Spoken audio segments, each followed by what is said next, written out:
Yeah. What it do, y'all? It's your boy King Ed the Great, and we are now tuned in at a very special episode of 290, sponsored by Buddy Boy Entertainment and Da Vinci Clothing. And I got my man T Max in the building. What it do? OTC on a Friday and a place to be. What it be? Yes, indeed, man. I had to figure out a creative way to bring everybody aboard, and we finally got it going on. So, this man right here, a part of a legendary dynasty. That family tree, ranging from NWA, has pretty much grown into different branches to where 30-plus years later, it's felt today, and it's forever growing. I wanted to include this man on the show because he played a vital point, a vital place on why NWA is where it's at, and we want him to tell his story. So let's all welcome DJ Speed NWA to the show, y'all. What's going on, people? What's going on, man? Going on with you, man? We had to find a creative way to bring you on, so I was like, you know what? Blog Talk been giving us trouble all month, so we had to use a plan B, and it worked. It's all good. As long as it works, right? That's what right. You gotta do. What's going on? Lounging, man. Look, another legendary branch in the history of influence that just totally has man. Glad to have you on. Hey, nobody knew it would be like this 30 years later. That's why we had fun. Yeah, man. I mean, it's a trip. If you really look at it, like how the origins of NWA is, I could tell that you guys, y'all had the talent, but I don't even think you guys recognize that 30-plus years later, y'all gonna be like worldwide icons. Because everybody was just doing what we do. I mean, there was no social network, so NWA was a social network. That was telling you what was going on, and it took 20 years before people really realized what it was. But better late than never. But Speed is crazy because when we look at that era, we had RBX on last night, and the California movement that y'all started, going back to the days with K-Day Radio and all that, that's the original. Was a situation. Yeah. I mean, that would be like Ice-T. That would be, of course, Toddy T and all back then them. Back then it was Ice-T, Mixmaster Spade, Toddy T, the Wrecking Crew, CIA. It was just, West Coast. We had everybody. It's just, King T. Just, we were bubbling. Yeah, man. And like King said, from the inception of it, one thing about it is that it's one thing to have a local following in terms of what you all do. The movie, of course, gave us a little glimpse into it, but we wanted to have you on in terms of you telling your story, what was really going on in terms of how that movement became a monumental influence. Because you guys, like King said, I don't know, did y'all know this was actually going to get to where it was? That not only that you would put California on the map permanently. Oh, go ahead. I'm gonna start with my story. Basically, go ahead. A dude in Compton that rode bikes.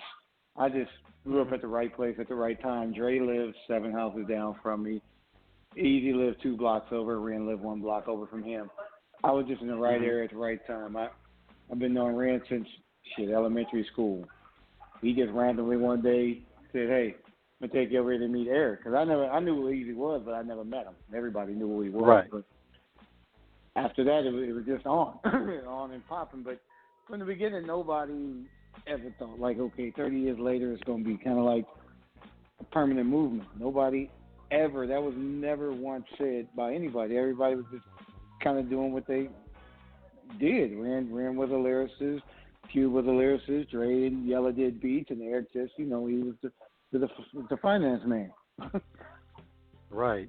And you can't forget, Arabian was there at the beginning, but it was just like it went from the faster stuff to the gangster stuff, and that's not his thing. So he chose to step aside. But he's still like, I don't care what anybody else ever says. That's still NWA. Period. The original. That's whether he continued with him or not. That's still NWA. He's an element of the group. No doubt. He was on. It was on the cover. Yeah, so it's just like they recognize his members. Yeah, so that definitely. So everybody else that runs around saying they was members and all this other stuff, they can kill that noise because it cracks me up because it's like, okay, now that it's at this point, everybody all of a sudden I had something to do with this, had something to do with that. Everybody needs to kill that noise. If my Ruthless that I know, is from the beginning to '93. That's my Ruthless. Anybody in that's Ruthless to me. Anybody after that, not really Ruthless to me. No disrespect to them, but it's just really not because the work had already been done.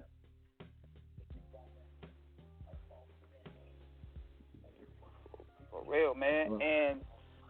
And talk to us about DJing, man, because the important aspect of that to the culture. Because I feel in today's era, they don't really respect the DJ, man. Man, it's nothing like the era I came from. I mean, I came up under Joe Cooley. I mean, Dre was my influence. Joe Cooley was my mentor. So I respect all Coast DJs, but it's like I grew up mostly it was mostly New York DJs. So it's like I'm used to that. I'm used to seeing two rappers on stage with the DJ behind them. Jam Master Jay, the Pete Rocks, the Premiers. That's real hip hop to me. And I mean, I try to be with the newer culture with these kids, but it's hard because I come from an era where everything was more real. It wasn't just fakeness. It wasn't you want to be a DJ, so you go buy a DJ controller. That's not a DJ to me. It's whatever. But a real DJ is two turntables and a mixer with two rappers in front of you. That's real hip hop. Real hip hop is not a controller. Real hip hop is not mumble rap. It's none of that. Right. And like I said, I don't knock what these people do. You do your thing, but don't try to incorporate it in what was already built. You didn't help build any of this. We built it, and you guys are just kind of piggybacking off of what we did. So it's like I get into a lot of conversations about my era and this era with a lot of people because I don't hide it. I'm very vocal about how I feel about it. It's just like I just feel like if you're gonna be in this game, be in this game for real. Don't be in this game just to get a couple of chains in a car and then you're out. It's like a waste. That feels a waste to me. Like you're wasting time. Like it's other people out there that are really talented that don't get any kind of shine, and you have no talent, but you're getting this shine. And that stuff makes me mad. For real, man. And were you DOC's personal DJ? Yeah, I was a DJ from day one. How it started off is when at first I was JJ Fast DJ, but we just kind of bumped heads a little bit. So DJ Train took over, and then I became the DJ for the DOC. I'm on the album. Every show that he did during the Ruthless years, I was right there on stage with him. So yeah, I'm his official DJ. And then after that, after DJ Train passed away, I started DJing for Ren. Man, I'm gonna tell you, man, that No One Could Do It Better album, that's probably one of the coldest albums I ever heard in my life, man. Yeah, you listen to it today, and it's like it came out yesterday. Like they just produced it yesterday. That album's timeless. I'm talking, man. Timeless. I was putting Doc up there with the Rakims and Big Daddy Kane's up there when he dropped that, because it was like, yo, the West and the South, because he's from Texas. The West and the South got lyrics. The thing with the DOC is it makes him kind of stand out a little bit more than, like Rakim is probably one of my all-time favorites, but what makes DOC stand out is he's not just a lyricist. He pretty much helped curve Ruthless, Death Row, and Aftermath. And everybody involved with all three of those will tell you that. Like he's the reason the Dog Pound is what the Dog Pound is. He sat down with Eminem and helped Eminem structure things. He was at Ruthless. I picked him up the day he came to LA first to work on Eazy's album. He was writing in the car from the airport. He was already writing songs. The dude he's beyond. I don't even know what to put on. He's a multi-talented person, and he doesn't really get the credit that he deserves, because a lot of people don't know the background. Of, like I said, and Snoop will tell you this all day. The Dog Pound will tell you all day. He helped structure that whole camp. That's because of him. The way they rhyme and all that. That's because of DOC. So, and then they'll tell you it's not like they don't hide. There's no secret. They're not sitting there acting like they just perfected this themselves. That's DOC right there. So that's what puts him as kind of a little step ahead of like the Rakims and everybody. Rakim is just fire, but DOC is fire, and he put a little extra on it. Yeah, man. I mean, I just thought that was what possibly when he lost his voice, that was one of the biggest tragedies ever, man. But he found ways to stay in the game, relevant, and have his DNA being like plastered all over our favorite albums. That's what made him so brilliant. Yeah, that's the thing. And the crazy part, he had that accident the day before we were going to leave and go on tour without being with the NWA family. We were going on tour with EPMD and some other people, and that accident happened the day before that. So I was burnt out. I was like, damn, that's crazy. I mean, you never know what would have happened. You know what I mean? Because he was already out there, like, just imagine on his own tour, just more people seeing him. It just would have been crazy. Yeah, man, because even when I was listening to Helter Skelter, you could tell that the mindset is there, the bars is there, but it's just the voice was gone. But his sharpness was so prevalent there. I don't think he really has lost a step. And it's just like I said, if you can't be active in one area, he went to be active in another area. So it's not like he just said, okay, I can't rap, so I'm not even dealing with this. He still kept active. He gave it a try with the voice. He could have had an operation when it first happened, but, back then it wasn't. Technology wasn't like it is now. So he wasn't trying to risk that. Which it made sense. I probably wouldn't have either.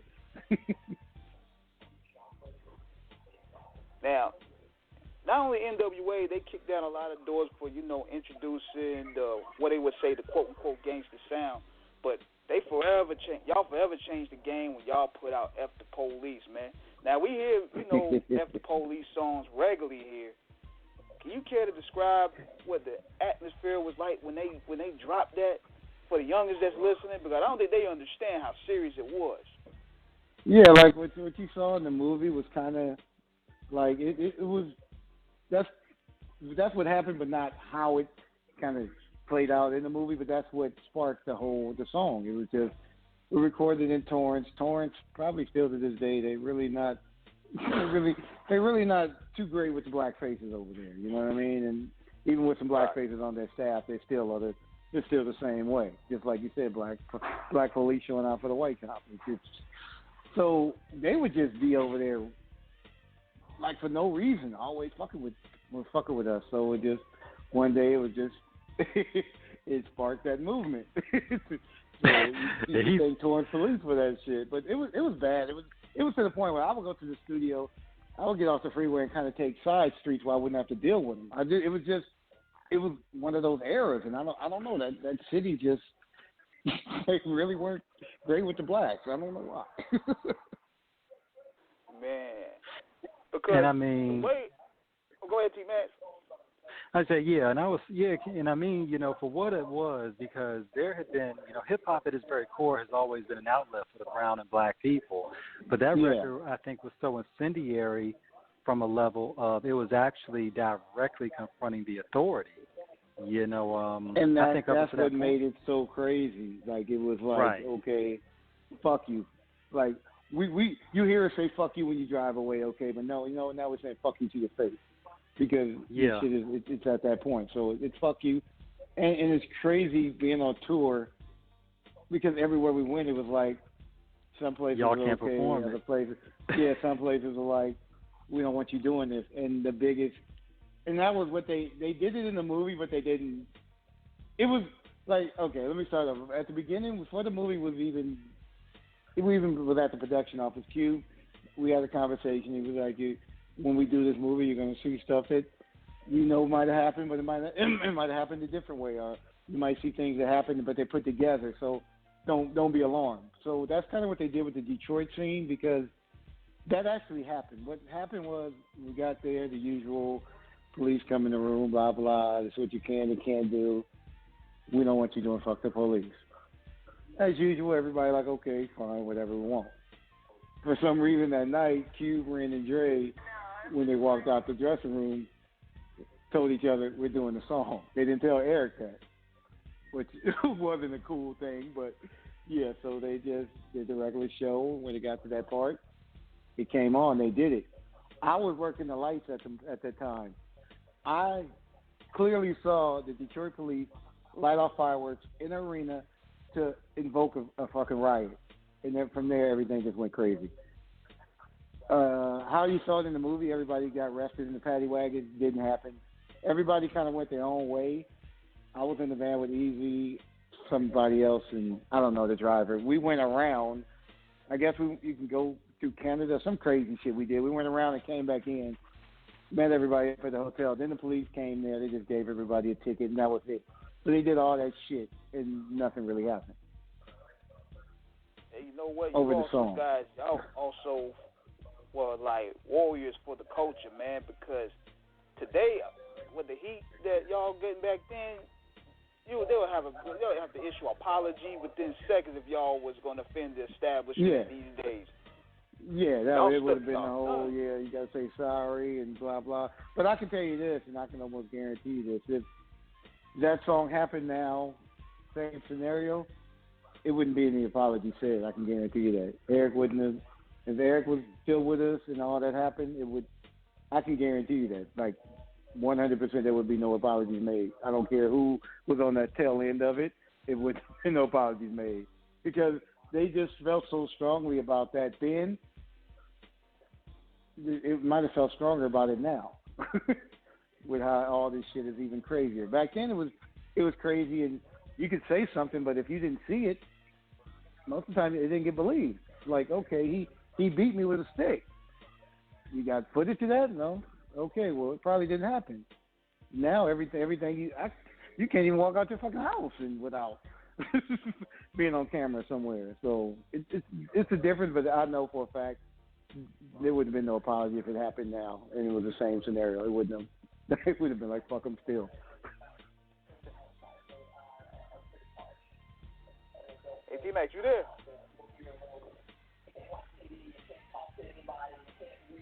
I'm here. Come back for a second. He had to make sure T-Max, make sure everything was flowing accordingly. We know how these phone lines will be sometimes. But going back to that period, man. After Police comes out, then Eazy Does It comes out, then Straight Outta Compton comes out. Success is changing y'all instantly, man. Like, what were some of the fun times that y'all had up there? Like, what were some of your most fun moments being around Eazy and that crew?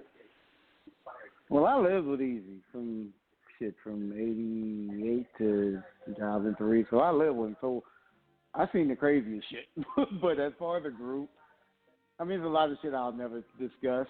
But it's just a lot of shit. It was just fun. We had fun because everybody was just kind of, it was kind of new, everybody kind of being out of the hood.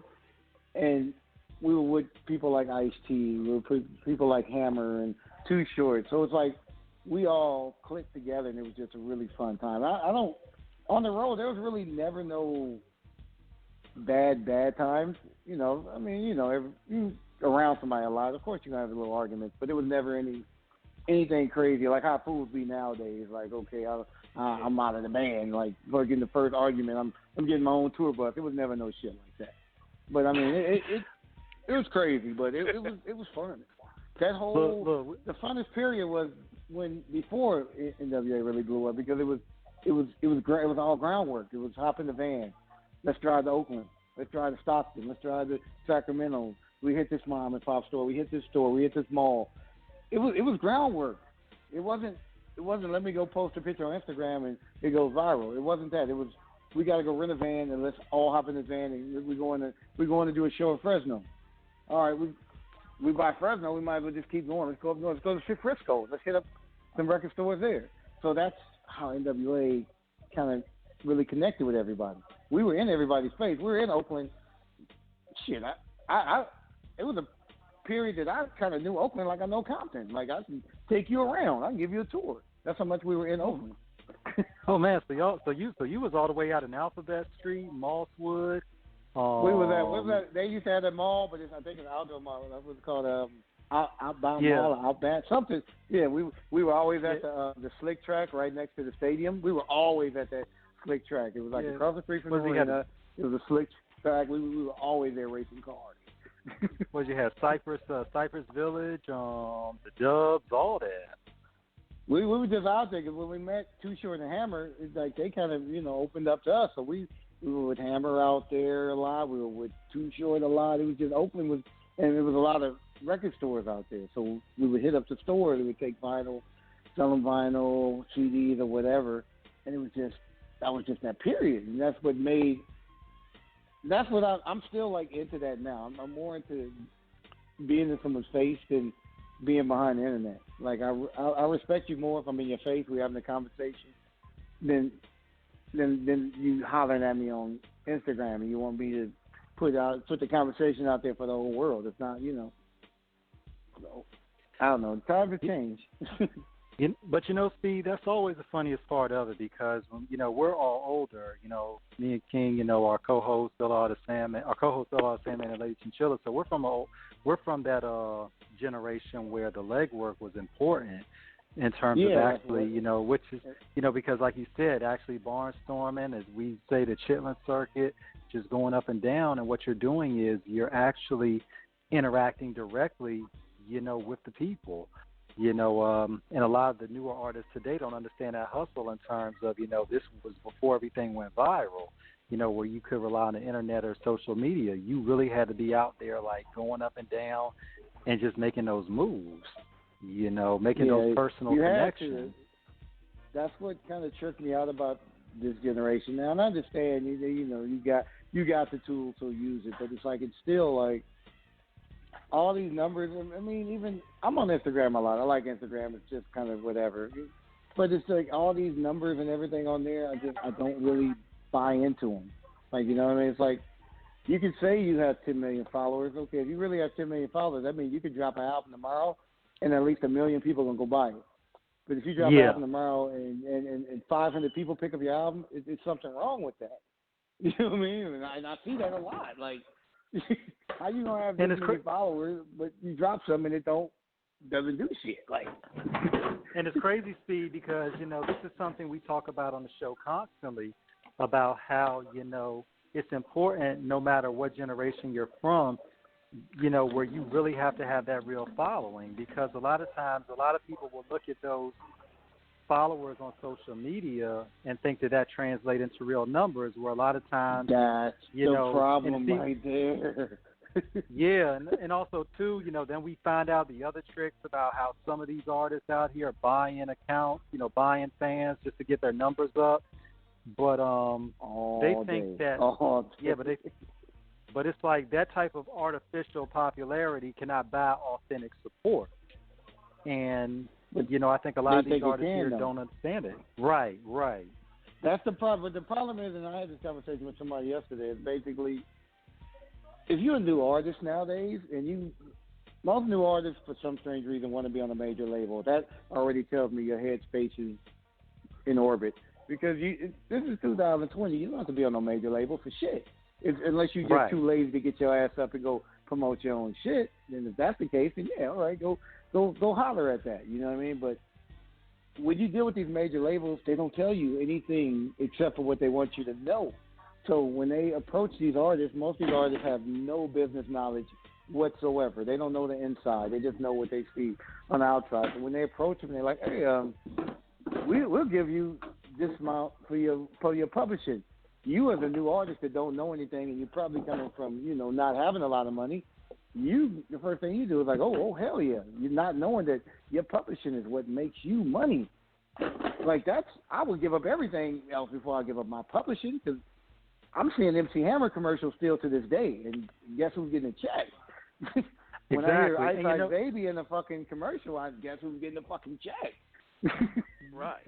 Steve, Stephen, it's crazy because it's right on time with what you're saying because there was a situation with Mason Puffy a couple of weeks ago, of course, when Mason heard spoke about out that. about I heard that.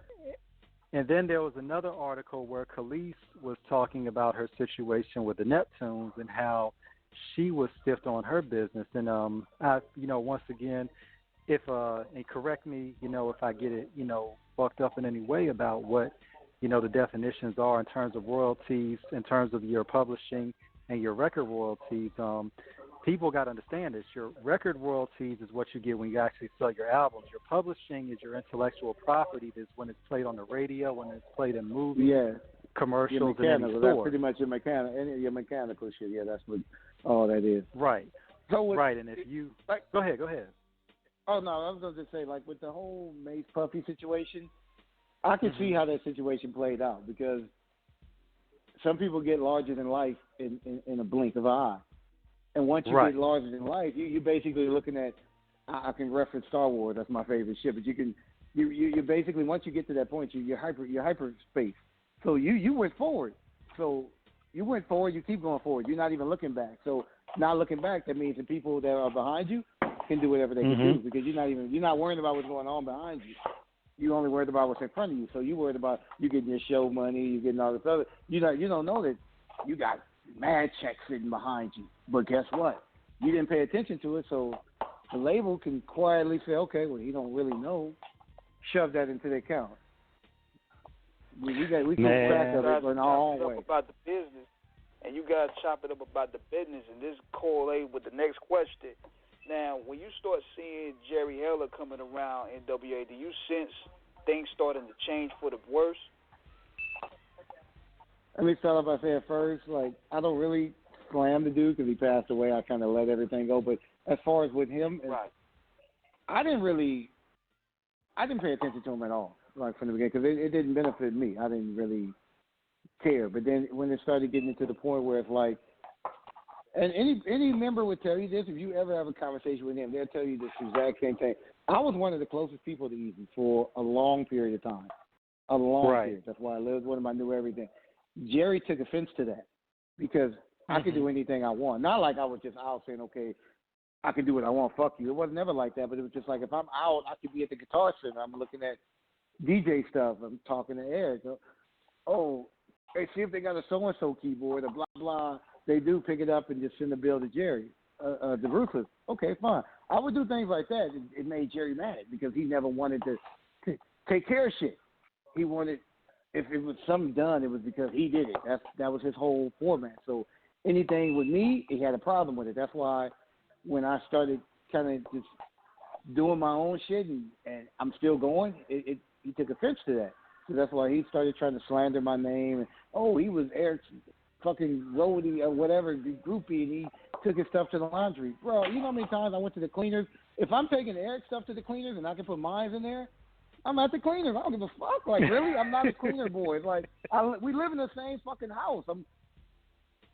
If I'm at the cleaners and I can throw my fucking 30 shirts in there, who gives a fuck? Really? Steve, that was always a situation, Steve, because that was always a point of contention, in terms of the dealings, because a lot of people were always wondering what the real dynamics was at Ruthless at that time in reference to who was really running it. Because a lot of people would say, that Jerry was the one, who was, because as far as the history, we know, Eazy founded Ruthless and that was his label, but some people would say that Jerry. Yeah, but Jerry. I don't want to cut you off, but I'll clear it all up. Jerry did not run shit. Jerry just manipulated his way into a position where he could see everything, and whatever was coming his way, he knew how to block the obstacle. He is the reason that Dre and Eric broke apart. He is the reason that Eric and DLC broke apart. He is the reason that eventually Ren just said fuck it. He's the reason. I'm sitting around. This is a few years back, but I'm sitting around watching Unsung, and I'm watching the one with Rolls Royce, and they get the question, oh, why did you guys break up? It was because of our manager, Jerry Heller. I'm like, okay, it's a cycle. It's not like he just started this. This didn't just happen with five niggas from Compton. This been happening. Right. You know what I'm saying? I just think Jerry was the type and nothing against anyone Jewish, but I just think he was a Jewish dude that just knew how to manipulate everything that was going on. If something got discovered, he knew how to cover it up and move on to the next. It was just like it's like if you got a stack of pancakes, if you keep stacking pancakes, they're gonna keep going as high as you let them go, and that's what he was doing. Right. And he gets there, and that's why it's just like it's like when you're in a relationship and the girl don't like your friends. Eventually, she gonna do whatever she got to do to get rid of your friends. And if you really into this chick, you gonna get rid of your fucking friends. Like, you know what I mean? Like, and that's what Jerry was doing. He was just kind of picking everyone off one by one. Divide and conquer. Yeah, that's basically what it was, and he kind of succeeded. And it made me. It hurt me because Dre was the reason I became a DJ. I used to sit there hours daily in the fucking driveway on the ground watching him DJ. I'm 11 years old. So Dre is the reason I DJ. Eric is the reason I'm who I am. Like, I owe that all to Eric. So seeing those two at odds, it fucked me up. Because I was still hanging out with Dre. And Eric knew it. He had no problem with that. But it's like, it fucked me up to see the two dudes that I knew cared about each other going back. And what really made the beef fucked up is more or less the people on the outside. Right. That's the guys I had to talk with Snoop about this like a long time ago, and he even saw that. Everybody on the outside made the beef more of what it really was. If those two could just sit down and talk, they had a history. It's not like they just met when the music started. They had a history. You know what I mean? And Dre slept on Eazy mother's couch. You know what I mean? Like, they were like brothers more or less than anything. And to see those two divided like that, it fucked a lot of people up. A lot of people just didn't talk about it, but it fucked a lot of people up. Well, you know, and it's crazy because when you... Not to mention the fact that Eazy and Dre were also neighbors, even during the beef. Yeah, but they were neighbors, but not like super close. Not like how motherfuckers be trying to lie. Because there was an interview that came out. It was like an unreleased interview that came out last year, and it was talking about Eazy. He said that he bought Dre a home, and they were like neighbors. So I was thinking, these guys are beefing crazy like this, but they next door. What's happening to them? It wasn't really next door, and I don't really know the dude. I really don't give a fuck about him because he seemed to have a problem with me. But BG Knockout did an interview, and I saw it. Somebody sent it to me. He said, to the extent, he was like, we used to be at Eazy's house in Calabasas, and we used to be fucking throwing shit at Dre when he was over there at his house. What's really funny is, unless you playing in the NBA, what is it? What's the fucking baseball? Whatever the baseball league. MLB. Motherfucker, you not throwing shit. Listen, Dre lived literally. It was probably 8 blocks away. So you're not standing outside of Eric's house throwing shit at Dre's house. I got pictures of the house. I lived at the fucking house. I know for a fact Dre's house was not across the street from Eric's house. Like, when you drive, it's one way in, one way out. It's security, 24-hour security. You have to go through security unless you live there. One way in, one way out. When you go through that security gate, you go left and up and kind of up into where Dre's house was. You go right, make another right, and a left, and another fucking right, then you're at Eric's house. Jerry lived 2 houses down, but Dre didn't live any. I don't give a fuck what kind of arm you got. You're not throwing shit at Dre's house from Eric's house. Period. So when I saw that interview, it kind of, I laughed at it because I'm like, dude just tries to get people to believe him. I don't know him, like I said, but he seemed to have a problem with me because I posted something on Instagram a few years ago just saying my Ruthless, and I named everybody that was on Ruthless. He took offense because I didn't name him. I don't fucking know you. Like, you know what I mean? I don't know any. I've never seen you in person in my life. I've never talked to you. You weren't at Ruthless when I was there. So I'm not going to mention you. But he took offense to that, and I guess he wanted the audience on Instagram to get into it. I DM'd him. I'm not going to bro, you got a problem with me? I'll talk to you directly. I gave him my number. I'm from Compton just like you, homie. If you got a problem with me, you can call me. You can meet me. I don't care. I don't know you. But then he kept going into the whole thing. Oh, I didn't even see your Eazy funeral. You don't fucking know me. How the fuck would you see me at Eazy funeral? That was 20-something years ago. You don't know me. I was there with Joyce. Derek, Eazy's third and third child's fucking mother. Don't tell me where the fuck I was at. Like, I don't know you, dude. So I see these interviews he do, and he lies a lot. But no one's saying anything because no one, I guess, gives a fuck. But you want to come at me, bro? I'll call you bluff all day. I'm not a thug. I've never been a thug. I've never had a fight in my life. But ain't no motherfucker gonna come at me like you can punk me. It's not gonna happen. It doesn't happen at all. So that dude, I hate these people when they just. That's why it's so funny now since the movie came out. People really got crazy. Everybody was a part of Ruthless. Everybody did this. Everybody knew this. That's full of shit. Like I'll call everybody out. I don't give a fuck who it is. If you wasn't Ruthless 93 and before, you ain't. I don't give a fuck who you were. I don't. I really don't. You know what? You know what it is, man? It's also a case of where the people that live, they tell the story on how they want to end it, because a lot of the key figures that were around, like Eazy, one of the main figures, he's gone. And a lot of people, they see that Dre and Cube, and they're like the soul controllers of the industry, so nobody want to really upset them. So everybody had that whole go with the flow mentality, because if they know if they check I just call it the weakest man link, because that's I look at it's really like that, and this is seriously how it is. Okay, you got the group. Let's just go with the group with the 5 members, not even including the Arabian for right now. Okay, you got these 5 members. You got Dre, billionaire, Cube, movie type, fucking he doing the basketball thing now. He kills the music game. Okay, you got those 2. You got Ren and Yella. People consider him the underdog, but listen, if you're gonna respect Dre and Cube, you better respect motherfucking Yella and Ren, because without all of them, you wouldn't have what you listen to every fucking day. So you can't belittle this dude for this or this dude for that. But the thing is with this, Ren, you say something, he's not gonna get on social media and fucking correct you. He don't give a fuck. He's in the Rock and Roll Hall of Fame. He can give a fuck what you say. He know where he lives. It's pretty cool. Yella ain't gonna give a fuck either. Dre, Cube, definitely. The fucks are so far away. It's on a planet somewhere. That's how far that fuck's gone.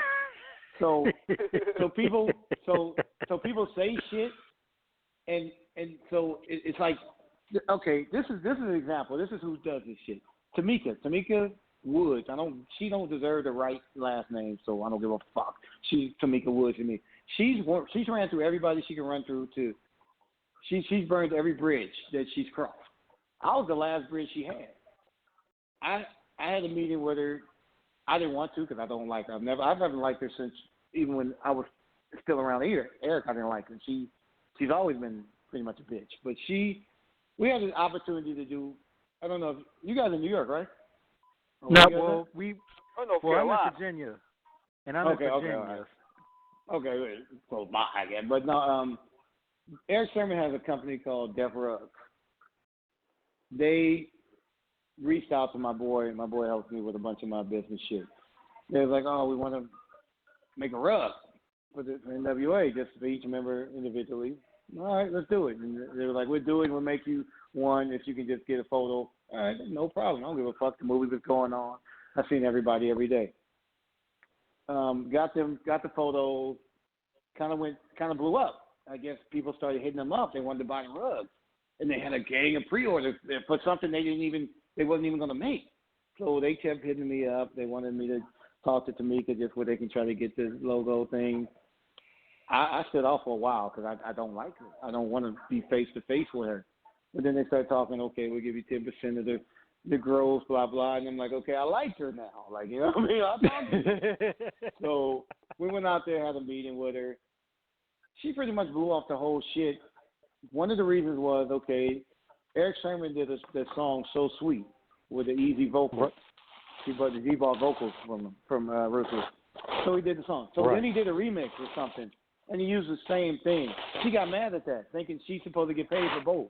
So she was like, they owe me money. And I'm looking at her, I'm like, even if they did owe you money, it's probably roughly $2,000, $3,000. You got dudes who want to sell rugs. They're selling rugs. They retail from $99 to $119 each. They have pre-orders of these rugs. They want to give you 80% or some crazy number. I think it was either 70 or 80%. And some crazy ass number, bro. It was like outrageous. And I was like, they want to do this, blah blah. Nah, he owes us money, blah blah. I'm looking at her. After that, I just shook my head. I told my boy, you finish the conversation. I don't want nothing else to say. But then she kept talking to me anyway, because then she started talking about other shit. She was talking about how, oh, I know that you sell your Mega Mix on the internet, blah, blah. I was like, and what the fuck is your point? You didn't pay for it. You didn't do shit. I did that with priority. I got the contract. I can do what the fuck I want to do with it. So she was mad about that, but then she started talking about how she knows about everybody else, like, because I guess Ren got his own shit. Like, he took his shit. Above the Law took their shit. So she was like, oh, I know about everybody. I'm like, why are you talking to me about them? If you got a problem with them, talk to them. Right. And then she just started going into all this. It's like, but she's burnt every bridge she can burn. So now it's like, okay, let's badmouth people now. That's all you have left now, to badmouth people. But you know what, though? You know what, Speed? But that's always, and one thing about it on our show is that we always pride ourselves on is getting everyone's side of the story that was involved, and you were directly involved in that. So we're thankful for you to be able to speak on it and really give some clarity. Because the situation with Tomica, me and King, we're lifelong nerds of the culture. You know, King's background is in journalism. I've been a faithful source reader for over 25 years. So, you know, we both kind of know our history on that. But Tomica's name has always come up in a situations where it has never been good. Was not good. Yeah, exactly. We just say that with the utmost respect because a lot of people are going to be very disrespectful speaking on it. But just to be diplomatic, I don't give a fuck. I have no, like, I just really don't care. It's just like you said things about me that I know that you said that you knew was bullshit. You teamed up with Jerry to say things about me. You know they're bullshit. Oh, he was this, he was. Listen, if I wanted to be an asshole, I could put all of her business out there. I could put the fact that she did porn. Like, I mean, bitch, do you really want to go there with me? Like, yeah, exactly. That's the shit that a lot of people don't know. They don't know she did porn. They don't know she worked at Motown when Eazy met her, and she tried to play the role like she didn't know who Eazy was. She was playing all too good, blah, blah. Stop playing with me. Like, it's like, I've been quiet because I've never been that dude. I didn't come in this game to be like, I want to be the biggest thing everybody can. I came in this, I'm a DJ. I love what I do. I love fucking hip-hop. It was never, and you can ask any motherfucker that's around. I've never been about this. And it's funny, I'm sitting here watching TV and an Amber commercial comes on. More publishing. But yeah, I've never been in this fucking game to just be like fucking, oh, let me go make $1 billion. I'm born into music. I'm gonna die with music, and that's what I do. But it's like all these people that was just around or whatever you want to say. Everybody has something to say. Case in point, Crazy D. This nigga's on a couple songs talking. He's telling everybody he started in NWA. I was in the group before Ren and Yelling. This is the craziest part. He tells people this. I wish I saved him. I have multiple conversations with different kids. Motherfuckers be, oh, I talked to Crazy D. He told me he started the group. He was in the group before this. He did this. I'm like, let me just break that down in one simple sentence for you. The group is called Niggas with Attitudes. You're not gonna call a group Niggas with Attitudes. Everybody in it's not a nigga. And I'm just being real. I'm not just there's no racial. There's nothing. I'm just being real. Like, you're not gonna call a group Niggas with Attitudes if it's not niggas in it. The other album was called, what was it called? NWA and the Posse. They were the Posse. And that was released in '86. That was the prequel album before Straight Outta Compton came out in '88. It was pretty much just kind of like a compilation. They had a chance to do it with Cola. They did it. And then it just spawned from that, like, okay, let's do this album. And the group was set. It wasn't just, and everybody always thinks everybody on the cover was in NWA. They weren't. Everybody kind of had their own career. Not Crazy D, fucking, Well, KD had his career, Jinx had his career. Everybody had their own career. It's not like they just, you know what I mean? But for Crazy D to tell people that, it makes me mad because then when we were doing the movie, I reached out to him. I was like, hey, can we get you down here to the production office because they want to see some of your photos? Nah, I'm not doing it, blah, blah. And I'm like, okay, you on that bullshit, so fuck you. It's just, these dudes are just weird. It's just really, they just really weird. Like they are. Now, because the movie was released in 2015, yeah. But this was something that, you know, from when we heard about it, you know, we were just excited because we were like, one of the greatest stories. There was a lot of hearsay, conjecture, speculation, and uncertainty of the real. I mean, this is why we were so excited when it was coming at the time because we wanted to know what was really going on. How was it to really sit with Dre and Cube and just like really, you know, what were those conversations like in terms of just putting it all together in terms of just really, you know, just making sure everything was the way it should be? All right, I'll start from the beginning. It was probably 2000, maybe the end of 2011. Cube called me. We're going to do a movie about the group. All right, cool. I gave this lady a number. She's a screenwriter. She's going to call you if you can. Just go talk to her. You know, just kind of let her pick your brain. I'm like, all right, cool. A couple of days went by. She called me. Then made an appointment, went down there. But on the way, I started thinking, like, okay, wait a minute. This motherfucker's making a movie, and I know it's going to make at least $100 million. What am I getting out of it? So I was kind of on that for a second, but then I kind of got off. I was like, okay, you know what, Eric's not here, so let me see what's up. So I went to meet with the lady. She was the same lady that wrote World Trade Center. Right. She wrote that movie. So yeah, we're talking, and then so I got into the whole conversation, like, who have you talked to so far? She told me there wasn't many people, like the poetess, I think maybe Greg Mack, a few other little people, but it wasn't nobody, like none of the group.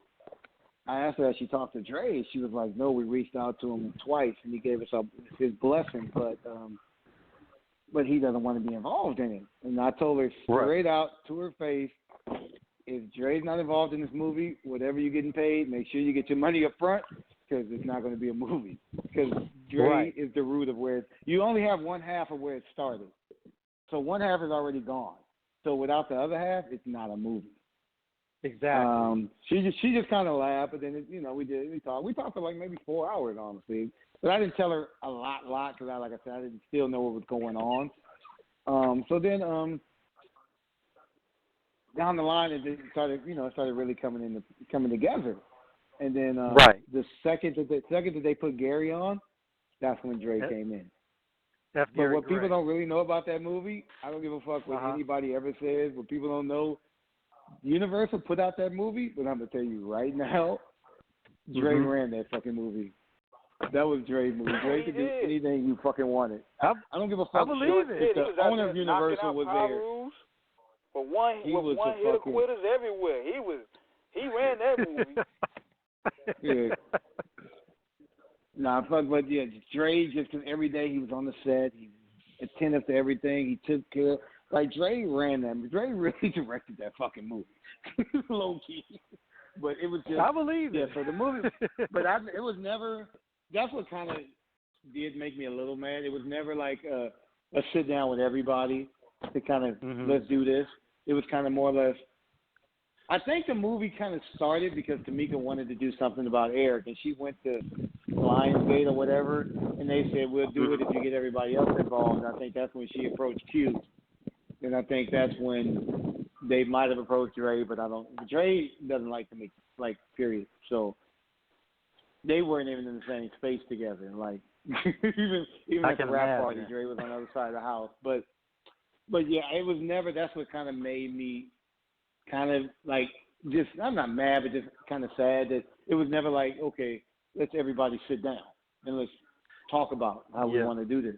It was more or less, and then, you got your part, you got your part, you got your.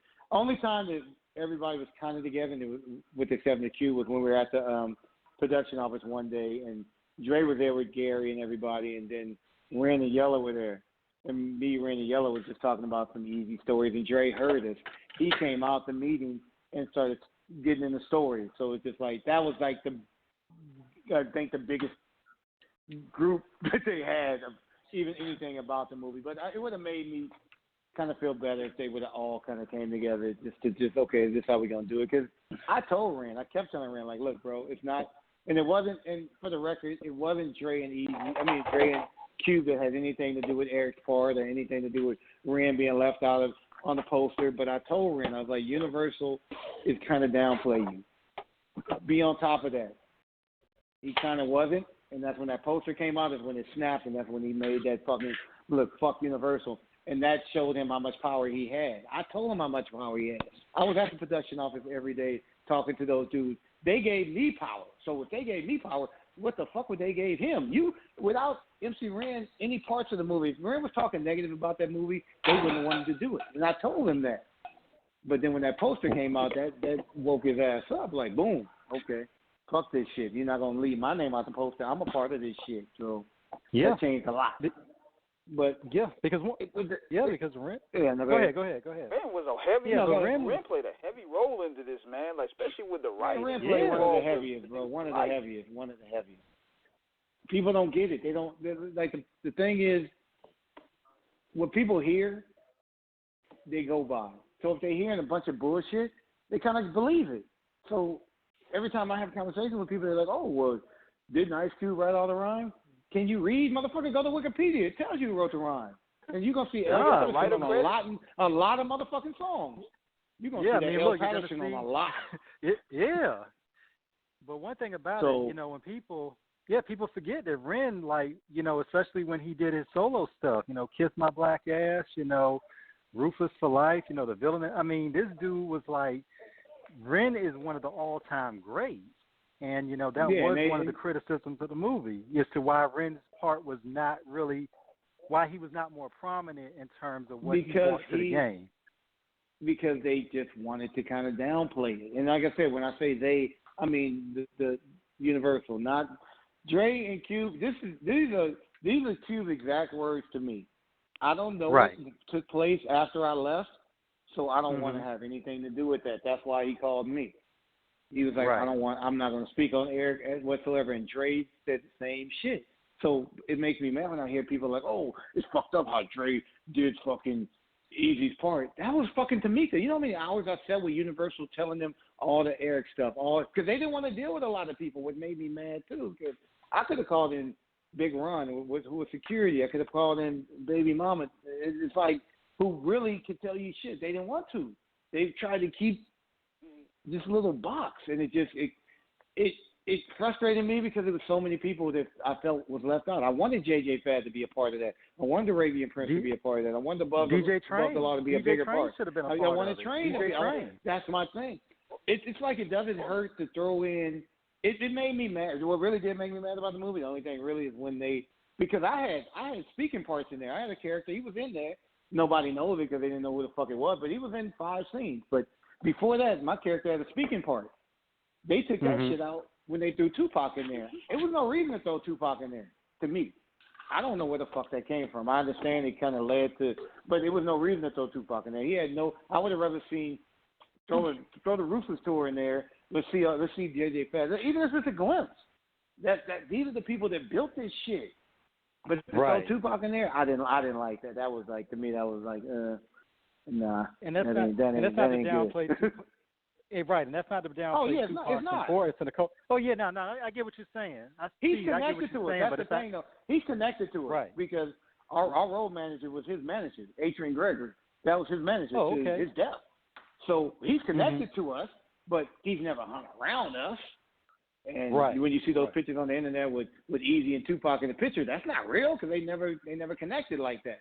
You would think they would because Adrian. I only met Tupac once, so I've never. He wasn't connected to us. He was connected, but not connected where you're gonna see photos and hear because there's no stories because he wasn't around anybody. So to throw him in the movie and exclude people like JJ Fad, Above the Law, who was it? JJ Fad, Above the Law, Michelle A, all the people that I was around, to sue right. them, it kind of made me mad. Like, it's just like, And they forgot Eazy going to the White House. That was a key moment that they. That would have been. I would have rather seen that than listen. I lived with him at the time. Listen, it was a lot of conversations about that, and it was and the ass end of it was him laughing like, I don't give a fuck. I spent $5,000 to get $1 million worth of club, and people still talk about it to this day. So he knew what he was doing. He knew exactly what he was doing. That was the well planned. Jerry didn't like it. None of those motherfuckers liked it, but he knew what he was doing, and that was his thing. If he knows what he's doing, he's gonna do it. Don't question him. I hate when people try to kind of belittle him. It's like he's the reason Ruthless turned into Death Row, turned into Aftermath, turned into Cube's booming career. He's the reason. So don't take anything away from him. Nothing. Like, when people try to take anything away from him, it pisses me off because I know who started this. He came in this with the money and the brain. He just ended up being a rapper. Now, in terms of, this is one part of the movie, and then there was a documentary that he did a couple years ago. How serious was that situation when things really started to, like, when the lines got drawn after Dre ended up leaving, and it was Death Row and Ruthless really kind of at each other? How serious was that at the time? See, the thing with that is these movies and these documentaries, they big it up a lot. And this is the God's honest truth. If you ever get to interview Suge asking this question too, it was a point. It was when Dre left. Suge came to the house we had in Norwalk. I was the only person there. He was 5 cars deep. Speed, I want to get those reels, all Dre shit. It was a couple there, but I downplayed like, nah, they not here, bro. Like, and even if they was, I couldn't give them to you. You know that. I've known Suge from day one to right before he was in jail. I've never had a problem with Suge in my life. He could have. It was a screen door there. Literally, I did have that same shotgun that you see in pictures with Eric. I had that shotgun right next to the door. But he respected it, the whole situation. So people try to make Suge out to be this fucking bully bad. He's only going to act like that towards you when almost it's a reason to, or you on some other shit. Right. I've never had a problem with Suge. To this day, before he was in jail, I've seen him. He knows where I live. He knows I'm Crip Hood. He knows everything, but I've never had a problem with him. I could have had a problem with him that day. I didn't. So everybody making the Death Row, Ruthless thing, I'm telling you, it's the outside players who made it what it was. You got the BG knockouts over here talking shit. Come on, homie, you knew. You shouldn't even be in this. Like, you shouldn't even. I know you want to get your recognition and blah blah. You shouldn't even be in this. This ain't got nothing to do. You too new. Like, you dealing with dudes who are real friends, and you helped fuck that up to keep it fucked up. So all these people with all these documentaries saying it was this, it was that, it was crazy. It was, motherfuckers did get into it, but that's everybody. Tupac got into it with Orlando at the Lakewood Mall. You know what I mean? People get into it, but it wasn't what everybody trying to make it out to be. It's really not. Like, the shit with Eazy getting beat up in the movie, even Suge could tell you that shit never happened. It never happened. He never got beat up. That was always Tomica doing that shit. Speculation. Yeah, that was some speculation, but nobody really knew, just all the other craziness that supposedly came from behind that. We all know we're not going to say that out loud in terms of what was implied with that. Yeah, but the other thing, but the fact is that I was like, we knew there was issues, of course, with how that whole situation came, but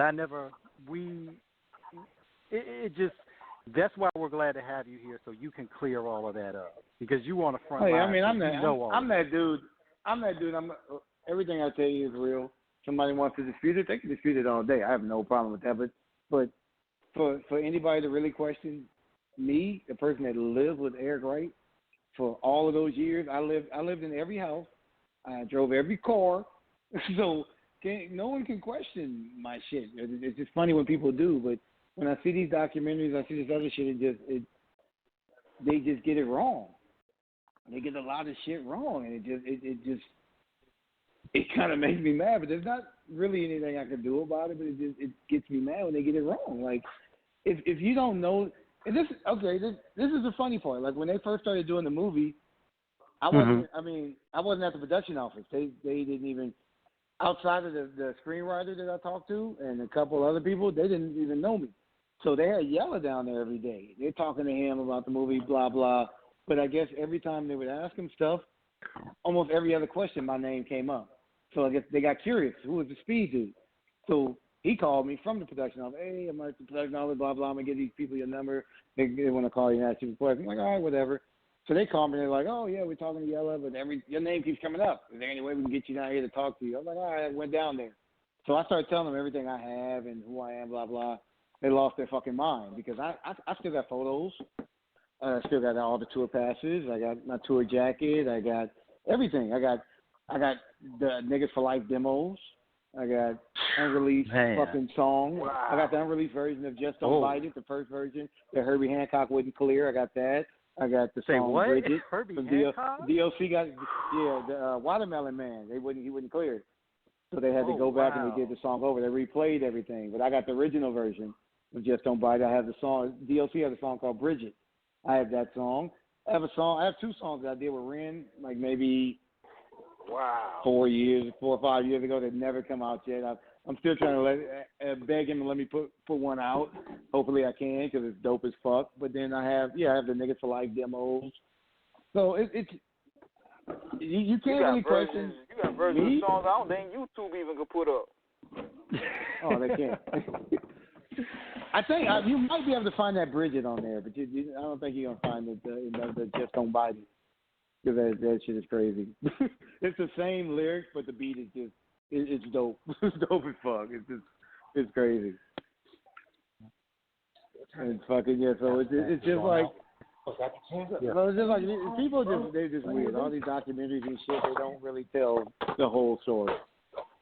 They tell what they can find out on the internet. Yeah, man. So we talked about the past.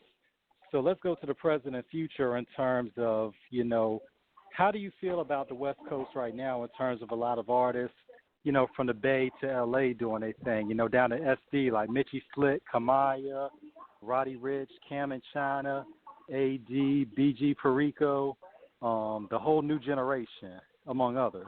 See what's crazy is, like, probably if you name 10 people, I probably know 2 of them more.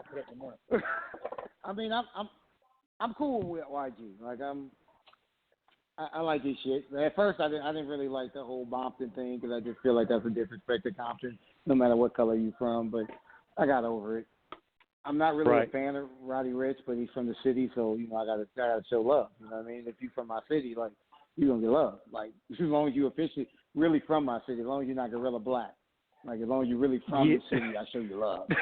If you're Gorilla Black, you don't get no love. We know how that situation with Gorilla Black ended up. Oh, boy. Yeah, when that happened, we were like, man. You know how it is. I don't care where you at. If some gets hot, everybody wants to say they from there. You know what I'm saying? If Paris got hot right now, oh, man, I'm from Paris. Like, you know what I mean? Like look at 21 Savage. He claiming he from Atlanta. He's from London. England. Like that. Yeah, England. So it's like that just people just want to, they want to fit in, and it's just like, okay, really, like, come on, dude. Like, I'm really from Compton. Anybody want to check my background? You can check all day. I was born and raised in Compton. I came from the hospital to Compton because there's no hospitals there, but I'm from Compton. I can call out a few people that ain't, but I'm not going to. Let them do their thing, get your money. But I can call out some people that are household names that people will be like scratching their head like, fucking really? Like, but I'm not gonna do it because I don't have no problem with these people. But if I did, I would call them out. So check with me again, maybe in a year, maybe I might have a problem with them. I call them out. No, but the West Coast is the problem with the West Coast has always been it's like we're not as united as like say like in Atlanta or New York. Like you're not like New York. You can hate a motherfucker. You still might get on the song with him. You know what I mean? like look like okay. Case in point, Cannabis dissed LL in his own song. Like you know what I mean? But and they already had beef, but he let them on the song. So New York is different. Like out here, we more. This is my side, and only fuck with these people, or this. We don't come together in the middle, and that's what makes kind of the West Coast so. I'm more or less down the West Coast on my side. Like Oakland is a little different. Oakland, the Bay Area, they'll come together. You know, Man, they'll come together on some shit. There ain't no hustle like the Bay out there. I mean, shout out to Jay Starlin, Stevie Joe, Lil Blood, Filthy Rich, Mozzie, although he's Sacramento, and of course the Uncle, the Godfather, Too Short, and E40. Man, and that's just to name a few. And just to see 40 still doing what he's doing, Short still doing what he's doing. It's just like, and they incorporate. They welcome in the new dudes. They welcome in the dudes. They feel okay. This dude is all right. So I welcome him in. So that's cool, and that's that Bay Area love. That's what they call it. That Bay Area love. They gonna show you love when they feel they should show you love. Over here, it's a little different. You probably couldn't. You can be a hot artist, but you might not be able to get Snoop on your track, even though y'all from the same city. You know what I mean? It's a little different out here. But I mean, I guess it just is what it is. But I just wish we were more, because it's talent in every corner out here. You got the Liquid crew, you got the Dog Pound crew, you got the fucking the Quick crew, second to none. Come on now, and man. Like fucking IC. My boy Tony A. All these we got people. Look, then all from the eye, the relatives. I mean, comrades. comrades. It's like right now, you just opened my eyes because I'm like, okay, I'm talking to two dudes who know what's up. When you naming shit like that, you know what's up. Like I can say CJ Max. Big Y. So shout out to Big Y, and of course, like you said, CJ Matt Platinum Game. The King of LA. Come take a ride. Papa LQ. Like people don't know Threat. Your entertainment, not reality. Like J.O. Felony. It's like what you gonna we do? Have so many motherfucking artists, bro. Are you kidding me? Come on, bro. We have so much, and it's just like if we could get everybody. Because when you look at us, we got all these heat in every corner. When you look at New York, they meet in the middle, kind of. You know what I mean? Like, who didn't do a song with Mobb Deep? Who hasn't had Nas on the fucking track? Come on, what member of the Wu-Tang ain't been on somebody else's song? So it's just like they kind of get together, like, for real. Right. You know what I mean? And you got Atlanta. Atlanta's like that whole. What's up? I wanted to shoot this question here, and I actually got this question submitted to me just now. So, my man from Texas, he wanted to know. Come on, man, he got to type better than this. Come on, the air, man. I got to put on some glasses and read this. Okay. Now I had to put on my glasses. Now, okay. He want to know, like, what was your feelings when you heard that they was going to put NWA together in 2000? Because you remember they was going to do that with Snoop as a it was going to be Snoop. You think that was going to work? Snoop is my man. I mean, I'm talking like that. I love that dude to death. I didn't like it because I just feel like it wasn't because it was him. It was just I felt like it did kind of happen. The backlash is going to come because there's no Eazy.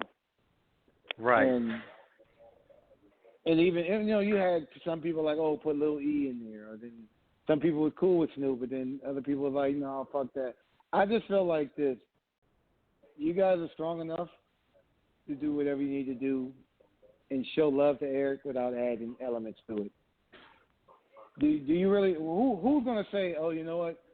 I'm not going to an NWA concert because there's only 4 of them. Nobody. Because with an NWA concert comes now, an NWA concert nowadays you're gonna get NWA, but you're gonna get a whole lot of other shit with it.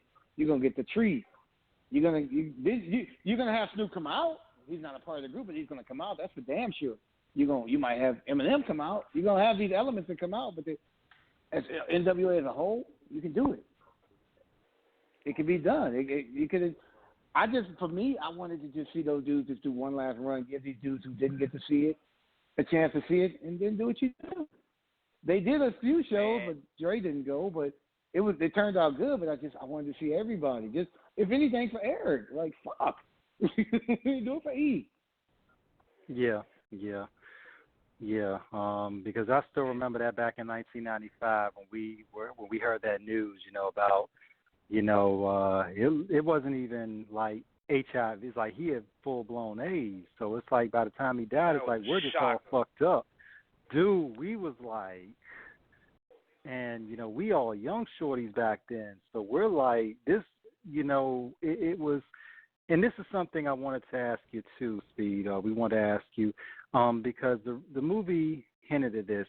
How, even though things had ended at that point the way they did, how close was everybody to reconciling and bringing the group back together, reconnecting?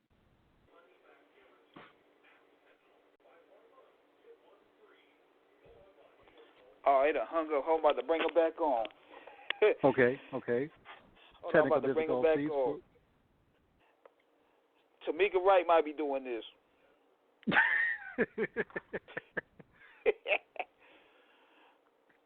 Yeah, I think that's Tomica doing that. Don't worry, we're going to bring you on the show soon. Not.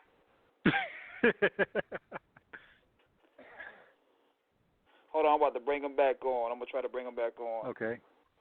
All right. So he's going to get a good question in.